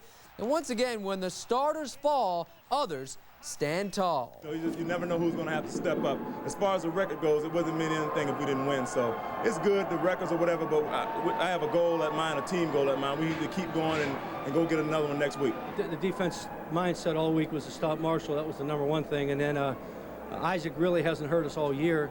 And, you know, we just wanted to make sure that if they came across the middle, we were going to hit them. And our defensive backs played extremely well. What could you say about this team? Willie Jackson, the guy you heard first, catches 3 of the 4 touchdown passes by Aaron Brooks. These guys, every time somebody goes down, Joe Horn was a big injury today, obviously. Somebody goes down, somebody else steps up. They had the confidence going into this one, despite the fact being a touchdown underdog to the Champs. They had the confidence that they were going to beat him, and they showed it on the field today. Despite that little lapse at the end, we'll overlook it. First playoff win in the team's history. Of a lot more on the Saints' first playoff win, by the way, in sports, just moments from now. And now to look at Minnesota. Yes, the Vikings are up next. They're a team that's lost 3 straight games going into the playoffs, so the Saints have to be confident going into that one as well. All right, thanks a lot, Jim. Now, of course, today's big win could not be complete without a celebration, and Josh McKelvin has more from how the Saints fans reacted to a big win today. It's taken more than 3 decades, but the loyal fans of the New Orleans Saints can finally whistle a happy tune.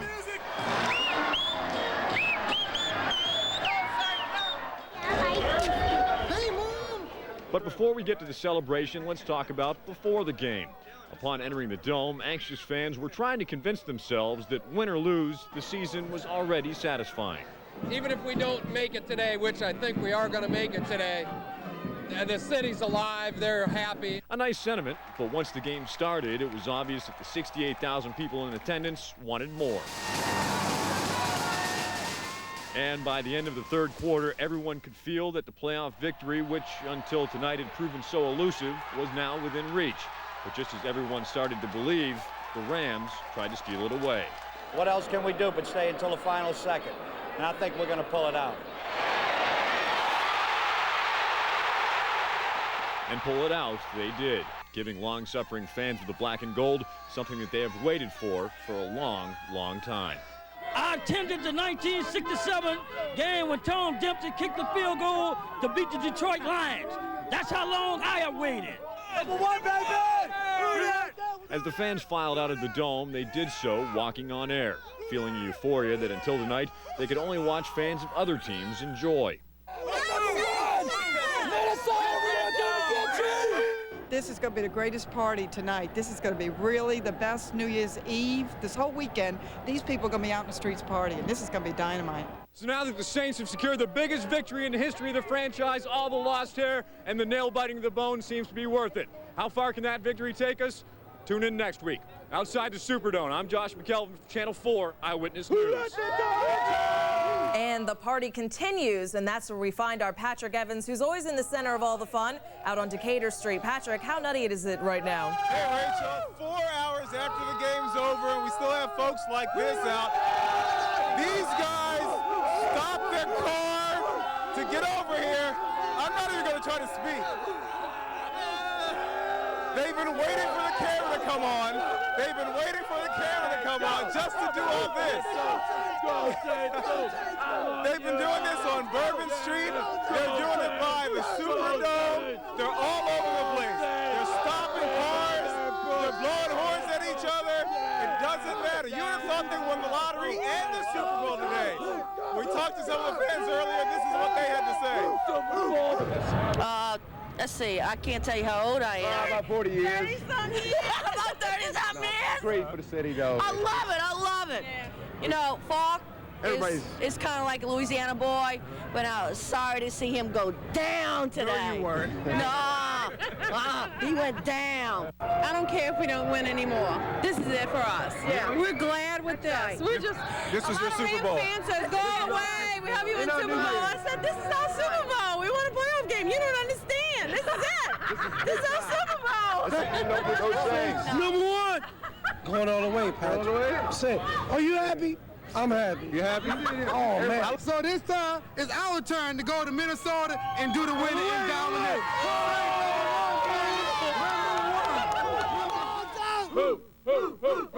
You can hear the folks are still partying. They don't care. You know, I used to hate this song, but it's starting to grow on me now.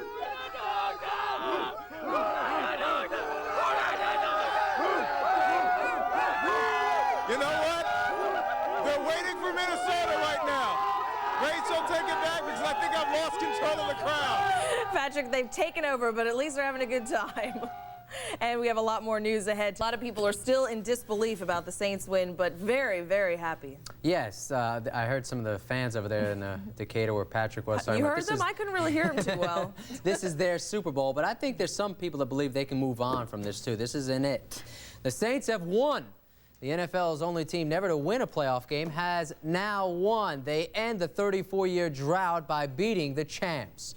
Mike Haas tells you how. After losing leading receiver Joe Horn on the game's third play, the Saints needed a wideout to step up. And Robert Wilson's first career touchdown tied the game at 7. I thought it gave us a lot of confidence after the first score, so I thought it was really important to get us off to a good start. The defense, embarrassed by New Orleanian Marshall Faulk last week, centered on stopping the all-purpose player today and held Faulk to 24 yards on 14 carries. We wanted to have an eye on him every time he was out there, so we weren't going to let Marshall hurt us. I told somebody around here if they were going to try to come out and run the ball on us, it wasn't going to happen. Stopping Faulk allowed the defense to tee off on Kurt Warner, forcing him to throw 3 interceptions. Sami Knight grabbing 2 of the 3. We played them 2 times this year. I think that helped out a lot. And, you know, we're getting great pressure all day. So that really helped. And, you know, we just reading the quarterback's eyes and went to the ball. The Saints turned a 10-7 halftime lead into a 31-7 fourth quarter cushion behind the play of wideout Willie Jackson and Aaron Brooks, as the pair hooked up 3 times for scores of 10 yards, 49 yards, and 16 yards. Jackson tying an NFL record with 3 touchdowns in a game. Well, it's always a great feeling if you get a chance and an opportunity to go step up and make big plays. I mean, I know I'm capable of it. You know, it's just unfortunate that Joe went down. Hopefully he can recover next week. But as far as I'm concerned, I just go out, and those are the things that I expect of myself. The Saints led 31-7 with under 12 minutes to play before the Rams mounted a furious fourth quarter comeback that nearly ruined the new year.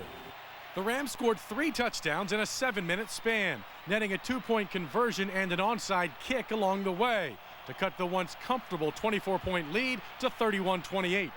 The last 3 minutes of the game, how did we get to there? I was a raving maniac. The Rams were poised for one more chance at victory, but Oz Hakeem fumbled the punt, and Brian Milne was there, allowing the Saints to take a knee and book flights to Minneapolis. You just never quit, you know. Just because he's making a fair catch doesn't mean something can't happen. So, you know, I was just hauling butt down there, and, you know, you never know what's going to happen.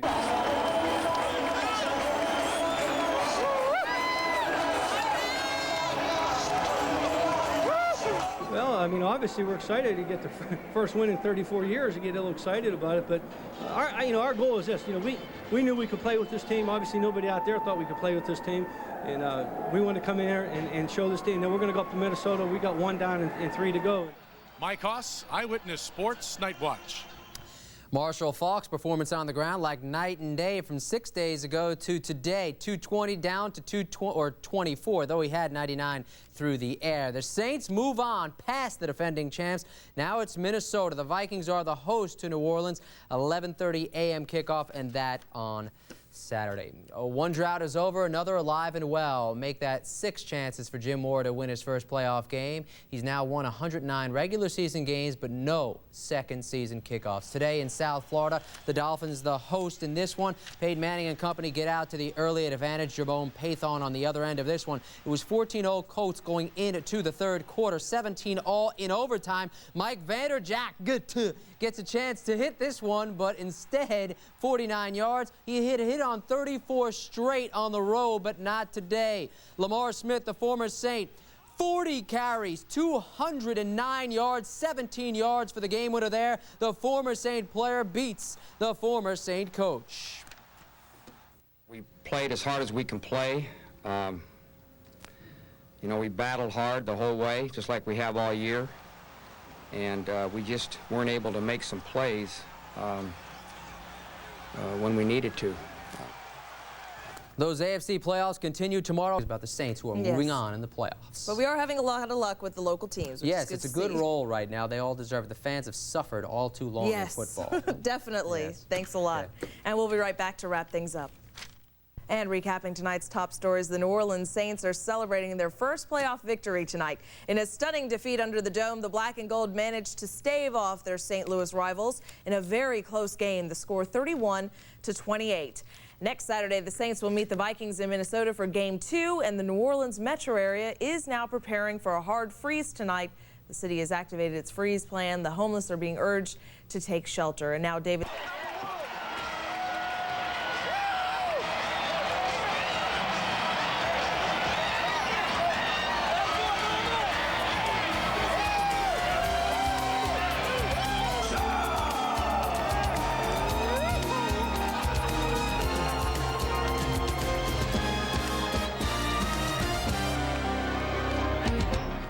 WDSU TV, Channel 6, New Orleans. We're building WDSU around you.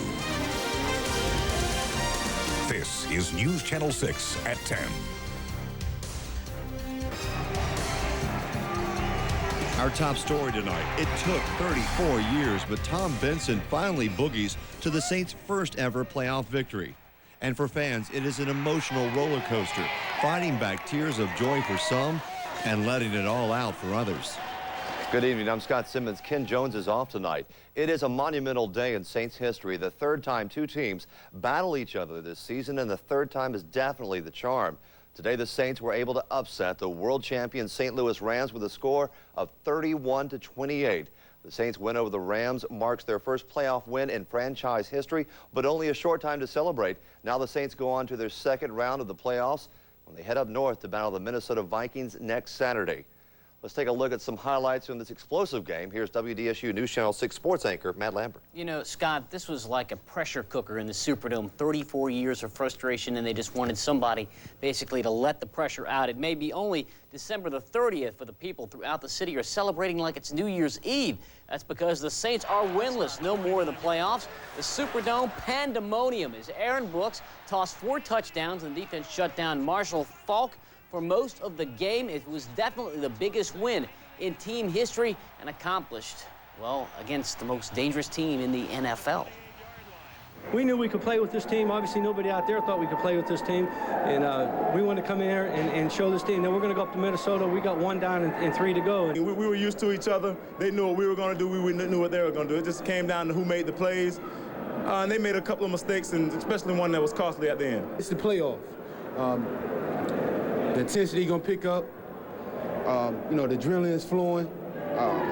You know, just another week working the same old stuff. Right now at this point, hey, the sky's the limit. You know, we can go take this thing as far as we want to do it. All right, the Saints are traveling as far north as you could possibly get without a passport. They're going all the way up to Minnesota to take on the Vikings, and that should be a pretty good one because these two teams are both fast. They both are explosive, and the Saints are going to have their hands full once again on the carpet with this explosive Vikings offense. Thank goodness it's an indoor game because it's cold up there. It's cold here, but it's really cold in Minnesota. All right, thanks a lot. More from Matt coming up. Small wonder why the city is jumping. Fans cheered their winning team as they left the Superdome. They were honking their horns and shouting out their cars. And WDSU News Channel 6 reporter Janella Newsom is live from the French Quarter where the fun still goes on. Scott Simmons, you wanted fans' reaction? Well, you got it.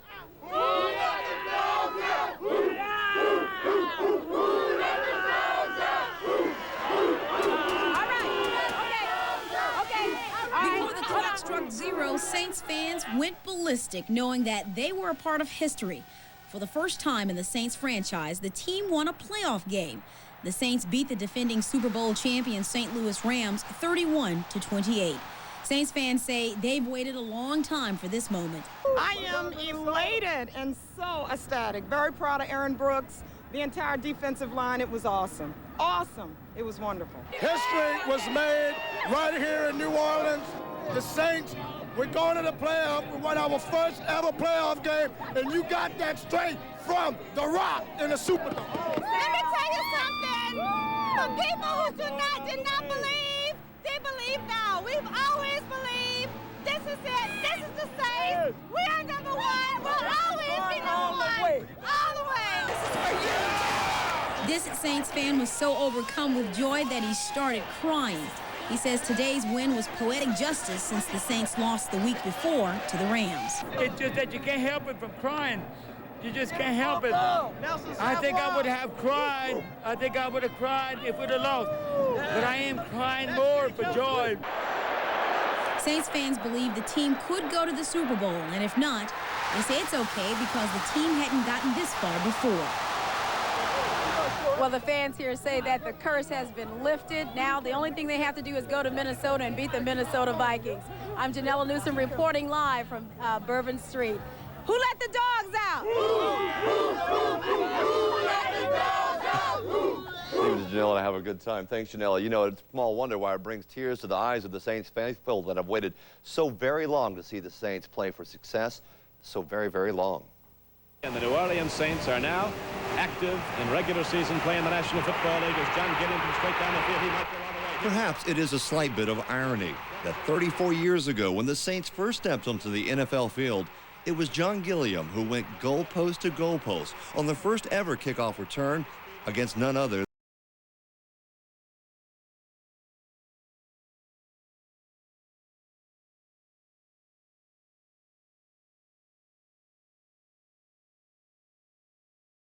football glory, but they did appear. Few reached higher than the classic 63-yard field goal by Tom Dempsey to win the game in the waning seconds. And then there was the Wrangley kid from Drew, Mississippi, the quarterback who would give fans a reason to hold their heads high, who would become the city's own adored son. Throughout the years, fans still grasped tightly to their team and the belief that football glory was almost in their grasp. What appears now to have finally come, if for only a brief moment, at least it has finally arrived. So if you're planning... This is WDSU News Channel 6 Sports Now with Matt Lambert. They have repeated the same mantra all year long. This is not the same old Saints, and today Jim Haslett's bunch made that clearer than ever before in this football team's 34-year history. Facing the world champions St. Louis Saints did it all. First on offense, Aaron Brooks comes out firing. 4 touches on the day for him, 3 to Willie Jackson to give the Saints a 31-7 lead. Then the defense shutting down Marshall Faulk most of the day, but here, the big play, Oz Hakeem dropping the ball, Brian Milne recovers it, and this one, all Saints. The curse is lifted, and the Saints make their first ever playoff victory, silencing the critics. 31-28 over the Rams with more on the glorious day in the Superdome. Here's WDSU's Rich Lenz. It's 1 down and 2 to go to the Super Bowl as the Saints confound the odds makers and silence the Rams. And although those 21 unanswered fourth-quarter points were downright scary, they may serve to keep the Saints both focused and humble heading into the second round of the playoffs. We was up 31-7, and I felt like we got a little complacent. We thought the game was over, but you know, it's a learning experience. We got to finish off 60 minutes, and we got to give the Rams credit. They came back like fighting champions. Norman having a big hand in stifling Marshall Faulk, who finished with 24 yards rushing, 196 less than 6 days ago. And the front four forcing Kurt Warner into making bad decisions, 2 of them picked off by Sami Knight. It was a hard-fought defensive battle, a hard-fought offensive battle, and, you know, we dominated for 3 quarters. And for us to go out there and play the way we did, you know, I think a lot of people have a lot of apologies for us now because they just totally counted us out, didn't look at who we are, the kind of character we have on this team. That character personified by the receiving corps. When Top Gun Joe Horn went down with an ankle sprain on the 3rd play from scrimmage, somebody had to step up. 2 guys did. Robert Wilson's first NFL touchdown comes in the postseason. And Willie Jackson ties a playoff record with 3 touchdown catches, all of them in the second half. And when the black and gold rush was over, New Orleans led 31-7 with 12 minutes left. Before adversity, another guy steps up, which was Willie Jack. So, you know, I'm happy for the guy. It started up front, our line played excellent, and Aaron made the perfect throws. He just made great throws, as he's been doing the whole time. But the reigning most valuable player and last year's winner weren't about to cry uncle. Marshall Faulk's 25-yard fourth-quarter touchdown catch cuts the lead to 11.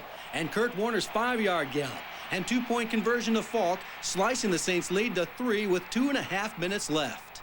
The last 3 minutes of the game? Holy how did we get to there? I was a raving maniac. The Saints needing one more special play. And who should provide it but another one of Randy Mueller's reclamation projects, fullback Brian Milne. I saw him fair catch, and you know, I didn't let up because I don't like to let up because you never know what's going to happen. And I saw that ball slip through his hands, and then I just dove for it. Kind of a microcosm of our whole season was what happened there toward the end. And again, we pulled it out at the end and got a couple of good bounces. And sometimes good teams get a good bounce when it counts. It got a little scary down there towards the end, and it's ugly, but it's a win. So now it's the Vikings next Saturday in the Metrodome at 11:30 a.m. Keep in mind, the Rams beat the Vikings badly back in December. The Saints beat the Rams 2 out of 3. And nobody else outside this locker room can feel as good about it as we do because they didn't believe in us. A few certain fans out there deserve it because they've been with this team for a long time. But everybody else out there, all the shows I watched on TV this morning, all the pregame shows, this one's for you guys. We'll see you next weekend. In Minnesota, Rich Lenz, WDSU News Channel 6 Sports. Thanks, Rich. News media outlets are saying. Of course, here at home, the Times-Picayune expresses almost everyone's sentiment with the headline, "The curse is lifted." The St. Louis Post-Dispatch is placing blame on the defending Super Bowl champion, saying, "One and done, Rams title vanishes into thin air." And note the spelling on air there. The Vikings may be a little nervous about Saturday's game. The Minneapolis Star-Tribune reports Saints look forward to facing Vikings, and perhaps ESPN gives the Saints the most credit, referring to Willie Jackson's performance following the injury to Joe Horn. ESPN website reads, "Saints find new heroes." New heroes, our hometown team getting the attention the players and fans have waited so long to see. The home team has won every one of those games, and the Eagles are about to make it 4 for 4. Of course, that includes the Saints, who must now go on the road to Minnesota, but the Saints have the old secret weapon white jerseys, in which they are now 8-1 after beating the Rams yesterday. ABC 26's Kim Davis takes another look at the Saints' history-making day and the road ahead. To coin a new but familiar phrase, how about them Saints? Yesterday, the team made history by winning its first ever postseason game, and the fans celebrated. A celebration that spilled over into the night. Today, it's back to the drawing board as Coach Haslett and his staff begin preparations for the next biggest game in franchise history. Our goal is this. We knew we could play with this team. Obviously, nobody out there thought we could play with this team, and we want to come in here and show this team that we're going to go up to Minnesota. We got 1 down and 3 to go, and I said before, I think the Rams are the best team in the NFC. We beat them. I don't know why we can't go do what we got to do. That would be beat Minnesota, then win the NFC Championship game, and it's off to Tampa for the big dance. Now, it's still a bit premature, but with this team that seems destined for success, anything is possible. The adversity we done had all year, with key guys going down. Every other game, so often the games, somebody goes down. And we got a backup guy, a guy that steps in and do a lot of things for us to help us win key ball games. That's where the confidence coming from. The Saints may not be the best team in football, but it's certainly the most balanced. Defensively, they corral the best offense in the league. Offensively, Brooks and company scored enough points to keep pressure on the Rams. And with the exception of 1 or 2 plays, the special teams were just that, special. Tight end Andrew Glover, receiver Jake Reed, and assistant coaches Dave Atkins and Hubbard Alexander spent last season with the Vikings. That would make a Saints win even more special. It means something for me to return to Minnesota, but it means something for me to return home and to be part of a football team that made history today. That's more important to me than Minnesota. But if there was any game in my career that I want to win more than today, that would be the Minnesota game. Perhaps this time next week, the Saints will be preparing for their next biggest game in franchise history. Kim Davis, ABC 26 Sports. Over to college. The Saints players get a much-needed day of rest today, and they've earned it. Much deserved as well, and they'll enjoy their New Year's Eve this evening, that's for sure. It took the Saints 34 years to get that first playoff win. They're hoping it will only take 7 days to get their second. They'll be playing in January because they never make excuses when a key player goes down. They've had enough injured bodies to field a team, with Joe Horn's ankle the latest. It had him on the sidelines just 3 plays into the game. But Willie Jackson stepped up to the tune of 6 catches, 142 yards, 3 scores. Those touchdowns tie a playoff record. I knew the whole team had to step up. As far as it could have been Jake, Robert Wilson stepped up, and myself. And the whole team had to pick it up, and we did. We picked it up. Guys stepped up like Willie Jackson, Robert Wilson, Jake. We were down to 3 receivers. We didn't carry Keith into the game, so we went right down the field, and Robert made a nice catch, and Willie made some great catches, and I thought it was a key to counter to what they're doing. It says a lot about each individual player, coach on this football team, about how well we can come together and do the things that we're able to do. Horn is listed as questionable for Saturday's kickoff at Minnesota, though he expects to play. Kickoff set for 11:30. A Saints win, by the way, and New York Giant loss Sunday would mean New Orleans hosting the NFC Championship game. Saints defensive end Darren Howard. Yeah, I know, it's crazy, This is blowing my mind. Typically Saints players and coaches have come back to earth pretty quickly after a win. But you have to believe that everyone in black and gold is still buzzing about yesterday's historic playoff victory. The Saints holding the Rams at bay for a 31-28 win, the first ever in the postseason. Willie Jackson gets 3 game balls. Aaron Brooks actually heaving another game ball into the stands after the game.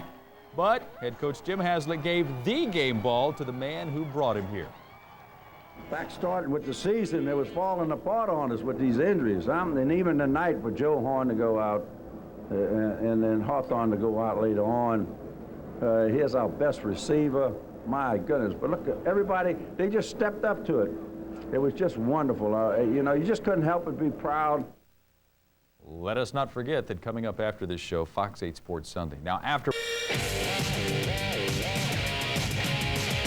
Live from the Fox 8 studios, a local sports show like you've never experienced. It's smart, alive, and unpredictable. Fox 8 Sports Sunday. Told you we'll be back. In 60 football minutes, 34 years of frustration erased. Another improbable hero steps to the forefront after another Saints star falls. A rookie head coach leads his team over the Super Bowl champions and into the history books. And in the end, an owner, an organization, and a city rejoice. Fox 8 Sports Sunday is next. Victory is so sweet, isn't it? We're 2.5 hours away from the new year, and the Saints have ensured that we'll get it off to a great start. Welcome to Fox 8 Sports Sunday, everyone. Joe Trahan rolling with the New Year's Eve crew. Daryl Green. Every Sunday. That's right. Every Sunday. And Pat Swilling, of course, he is in his playoff splendor. He saw something that he's never seen, even in the days of black and gold. We're going to talk all about it, but let's kind of take you back a few hours. It was so sweet. We got to show you again. Jim Haslett and company getting the job done in ways that no other Saints team have been able to. Haslett fired up, those steely eyes ready to go early on, and it would be Aaron Brooks igniting the offense through the air. Brooks to Robert Wilson for the touchdown pass. We're all tied at 7 in the second quarter. Oh, and you thought Aaron Brooks was done. We're still in the second. Drops, fires. Is that Willie Jackson? Of course it is. Scooting into the end. Oh, stop. No, wait. Down, little ball. That's nice. 24-7 after the touchdown. The Saints just love to step up. Joe Horn goes down, Willie Jackson steps up. 3 touchdowns. Gotta be kidding me.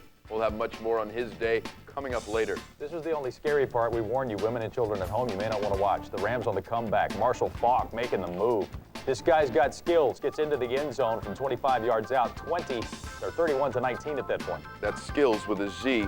Folks, it couldn't happen. It wouldn't happen. No. The fumble from Oz Hakeem. We thank you, Oz. Brian Milne. Can you believe it? The improbable one in an improbable season as the Saints get the victory. The final 31-28. I need to make a point. Yes. Tuesday night on Fox 8 Saints Tonight this past week, we were talking about the importance of special teams. Who told you that Brian Milne was going to make a big play this week? Thank you very much. We're going to call you the Soothsayer now.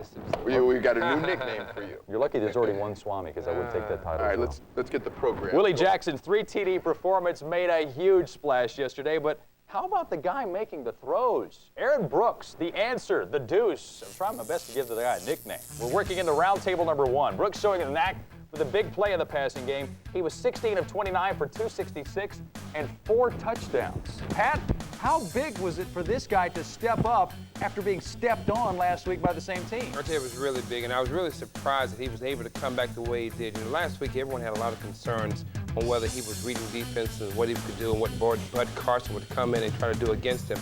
He played really well, read defense really well. This guy's going to be this tackler player for the Saints. Just how good was his day? Let's compare him to Saints history, shall we? Because Brooks' performance was better not only than we've ever seen by one quarterback in playoff history, but by all quarterbacks. His 4 touchdown passes and just 1 interception better than all Saints playoff quarterbacks combined. Until today, until yesterday, I should say, just 3 touchdown passes in Saints playoff history. But check it out, 12 interceptions. A lot of the reason why the Saints went 0-4 in those first 4 games, as Pat knows very well, it wasn't the defense's fault, was it? Well, but I'll tell you what, he has surpassed everyone's expectations. He's played really well. I'll tell you, yesterday, it was just another opportunity for him to put another notch in his belt. He came out, played really well, read defense as well, made the right decisions. Willie Jackson stepped up. Everything that could have happened for Aaron Brooks to play well happened yesterday, and he played good and won the game. All right, now let's see if I can list them. Cam Cleveland, Ricky Williams, Jeff Blake, and yesterday Joe Horn. You might see where I'm going with this. Each top skill position player has gone down. This time, Action Jackson steps in. Willie Jackson says, you know what? We've been stepping up all year. It's my turn, and he does so. 6 catches for 142 yards, 3 TD passes. That ties the NFL record for playoff TD reception. Also ties the Saints record for touchdowns in one game. He shares that record with 9 other Saints. Pat, you gotta be kidding me. This isn't supposed to happen in the league, is it? It usually doesn't. That's what I love about these Saints. An individual effort, such as what Willie did yesterday, it doesn't happen a lot. But this guy stepped up, made a lot of plays yesterday. He was a guy that no one thought of as the go-to guy. Joe Horn was that guy, but he stepped up, made the plays. And this just goes to show you what Mueller has done, also what Haslett. They brought in players who believe in themselves, who can step up when they need to step up. And yesterday, Willie Jackson did a great job of just being the man and making plays. Well, not only that, but these coaches have put these guys in perfect position. They don't ask too much, but by the same token, they don't ask too little, such as Aaron Brooks. I mean, he continues to impress everyone. He lives up to expectations and does it with a calmness that's incredible. And yesterday, after the game, he kind of laughed when someone asked him if he was surprised with his 4 TD performance after what happened just 6 days prior.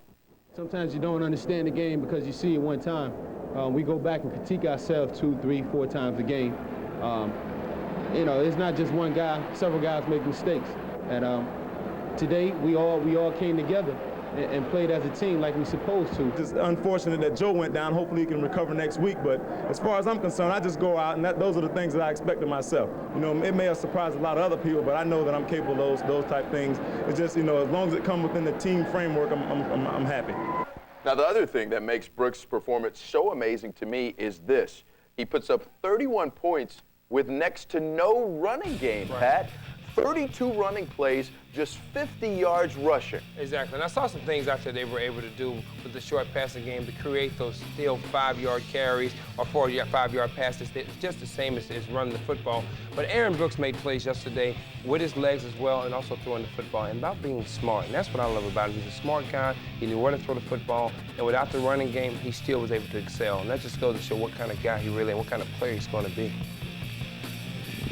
Boy, it's been a long time coming, hasn't it, Dave? Oh, it really has. You know, we put the Saints' playoff victory into perspective. Here's the list of things that have happened in the past 34 years. Thank you, Jeff Shepard and our research staff. 12 Saints head coaches have come and gone. 9 head football coaches at LSU. 7 U.S. presidents. 25 records released by the rock and roll superstars Aerosmith. 6 Yankees World Series championships. But only 1 head coach at Penn State. Joe Pa has been there since 1966. This team was formed later that year. Pat, you've been a part of this. Everyone said it after the game yesterday. It's been a long time coming. What was your visceral and gut reaction? Honestly, a little sad in a way, but very happy for him as well. I mean, when you've been there and you played in 4 of those games, you couldn't get it for the fans. And you see how the fans really enjoyed that win yesterday.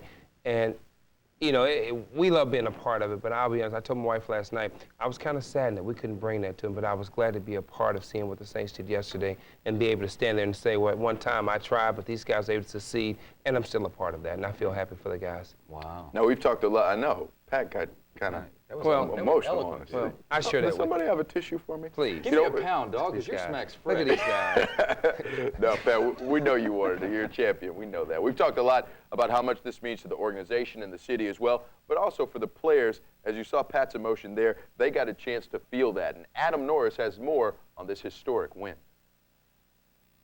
If you listen to the pundits, the Saints were supposed to be turning in their uniforms today here at their Airline Drive facility. Instead, the coaching staff is trying to turn in a game plan for their next opponent. And although the team is looking forward to the Minnesota Vikings, they won't soon forget what happened yesterday in the Superdome.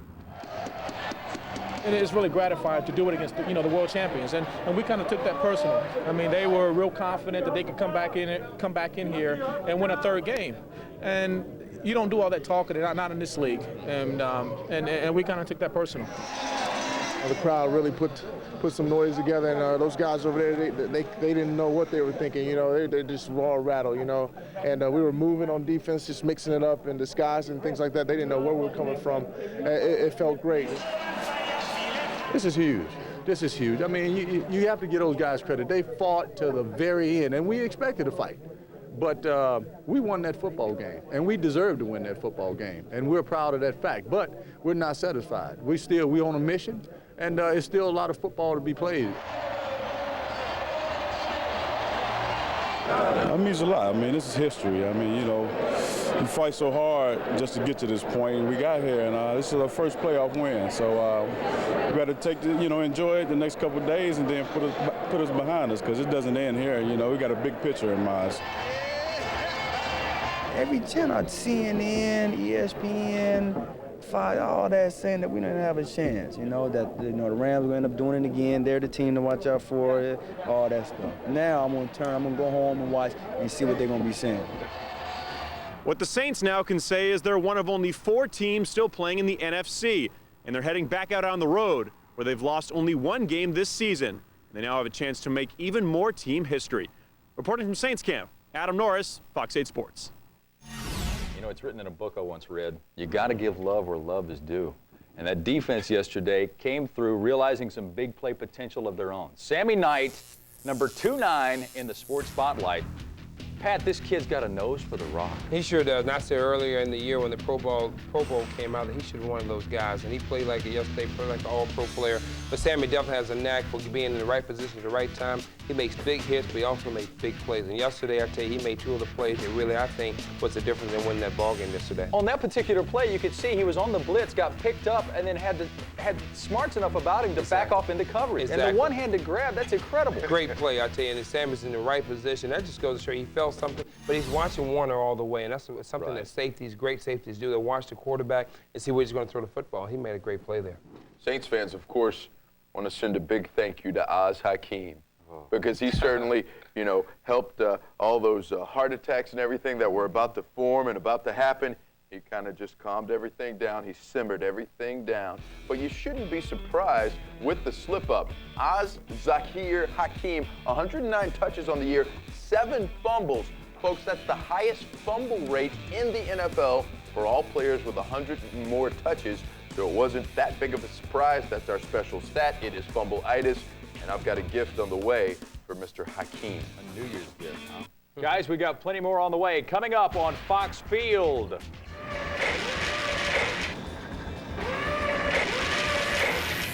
Martial law is no longer in effect. The Saints' defense is.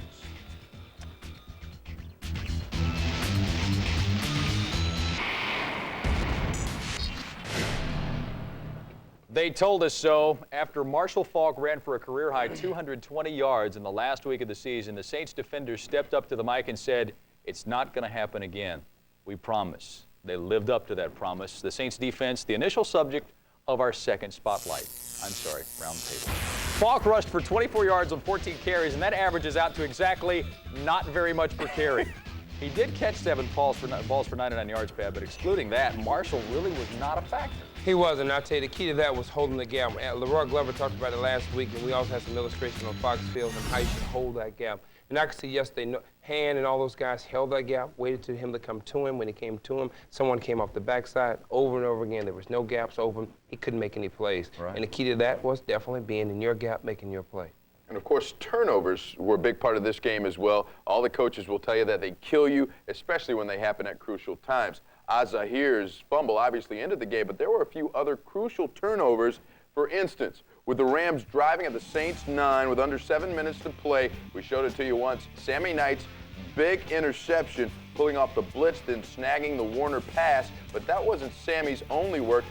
He was all over the field on this day, as were all of the Saints' defensive backs. Pat, talk about what they did or what you saw in the secondary that allowed them to make so many big plays. Well, I still think it starts up front. It starts up front with those guys getting out there, Warner making some plays and keeping pressure and keeping people in his face where he couldn't make those decisions. But the defensive backs covered as well as I've seen him cover all year, especially Sami Knight. He was all over the field. But you look at all the people and all that fell for the last couple of weeks with injuries and everything. All those guys, defensive backs, have stepped up and made plays, and yesterday they were really key to the victory. And guys, you have to believe that in the back of Kurt Warner's mind, he's still hearing bells, and I'm not talking about from Christmas carols. Right. After getting knocked around by Willie Whitehead and that crew just a week ago, how do you not be a little gun shy? You guys up front used to love that. You're going to be, and I think he was a little bit. And also when they hit him a couple times, had a couple sacks yesterday, and it kind of compiles after a while. And he starts looking around. He was throwing the ball at the back of his foot, and those guys defensive backs made a lot of plays. Now, despite the turnovers by the Rams yesterday, they really had the Saints on their heels for the last 11 minutes of this football game. There were some scary moments down the stretch.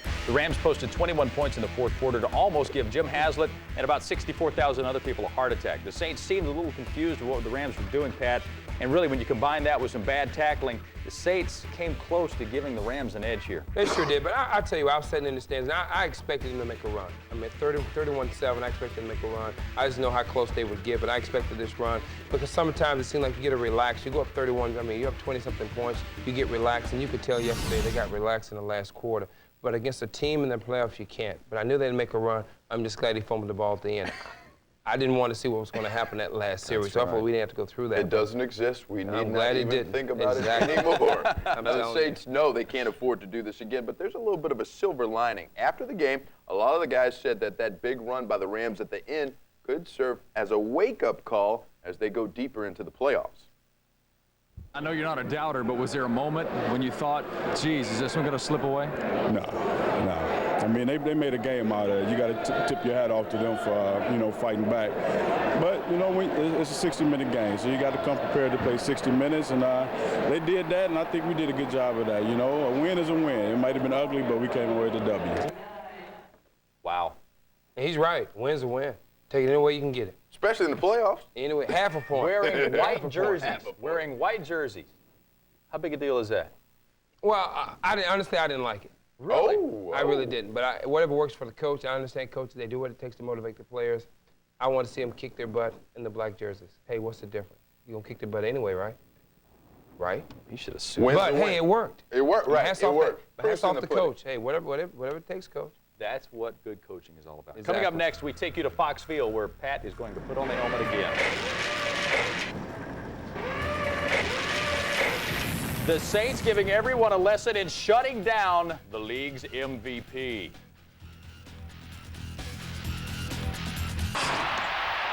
When there's nowhere to run, Pat, there's nowhere to run. And Marshall saw no daylight yesterday. There wasn't any at all. And I tell you, we talked about it last week on Fox Field, what you have to do to stop this guy. And it was gap integrity. And you could tell yesterday that everyone knew exactly where it needed to be. Look at this play here, though. You have Howard on the outside here. He pushes the ball back inside here. Once the linebacker comes up on the outside and Howard's here, there's nowhere to run. And that's what you have to do with this guy. You got to be able to corral him and make sure he can't get to the edge. But you can see they were still trying to get to the edge yesterday. But the Saints did a great job of stopping that play. And it comes down to holding your gap. And that was the key to it. We want to take a look at what it takes to stop him. You've done that before. Sure. And we'll run at you, and you try and block him, Daryl. Daryl, if you'll be right here and let me dispose of you real quickly. The key is you want to get your helmet upfield where he sees you. And once he sees you, he's going to try to cut back. And one thing we've always taught, if you're playing a good back, if he's that good, turn all the way your body to the sideline. Make this guy run up inside, because you help it. But what you don't want to do is stay here and get your helmet inside, which was happening last week. Right. Then he's on the corner. Exactly. And yes, they did a great job of getting their backs to the sideline and making their ball cut back inside. And Keith Mitchell made some great plays. Okay, let's talk a little offense, too, because on Fox Field, we also talked about what Aaron Brooks would have to do. And goodness gracious, he did it. He definitely did it. And it's looking off the defender. Watch on this play here as Aaron drops back. real slowly. You see Glover, he's going down the seam. Also, you have Willie Jackson who's also going to run kind of a seam route as well. Aaron does a great job of looking off the safety and coming back to Willie, and that's the key to this play. You want to be able to look those guys off where they won't know exactly. Move. It was really a great move, and I tell you, look at his eyes and look what he's looking at. He wants to look at that safety, and he sees Willie over here, but he looks at that moment there. That's when he looks him off, and the key to that play is knowing where those safeties are going to be. Right, show us what we're doing. We got some help here. We got Jeff and Mike. They're going to play safety back there. So you'll be Willie, you'll be Glover on this side as well. Right. Get in the side, and I'm the quarterback. What I want to do is, as I'm dropping back here, I take a look at Willie. I know his route, but I look to here. When I look here, he goes there. It's open there. That's the key to it. Just like Willie. And that's the key to it. You want to be able to look that guy off, and when you make that look over to the left and come right back to him, it holds him just enough. And as Willie's running down the seam, it's wide open. That was a great play.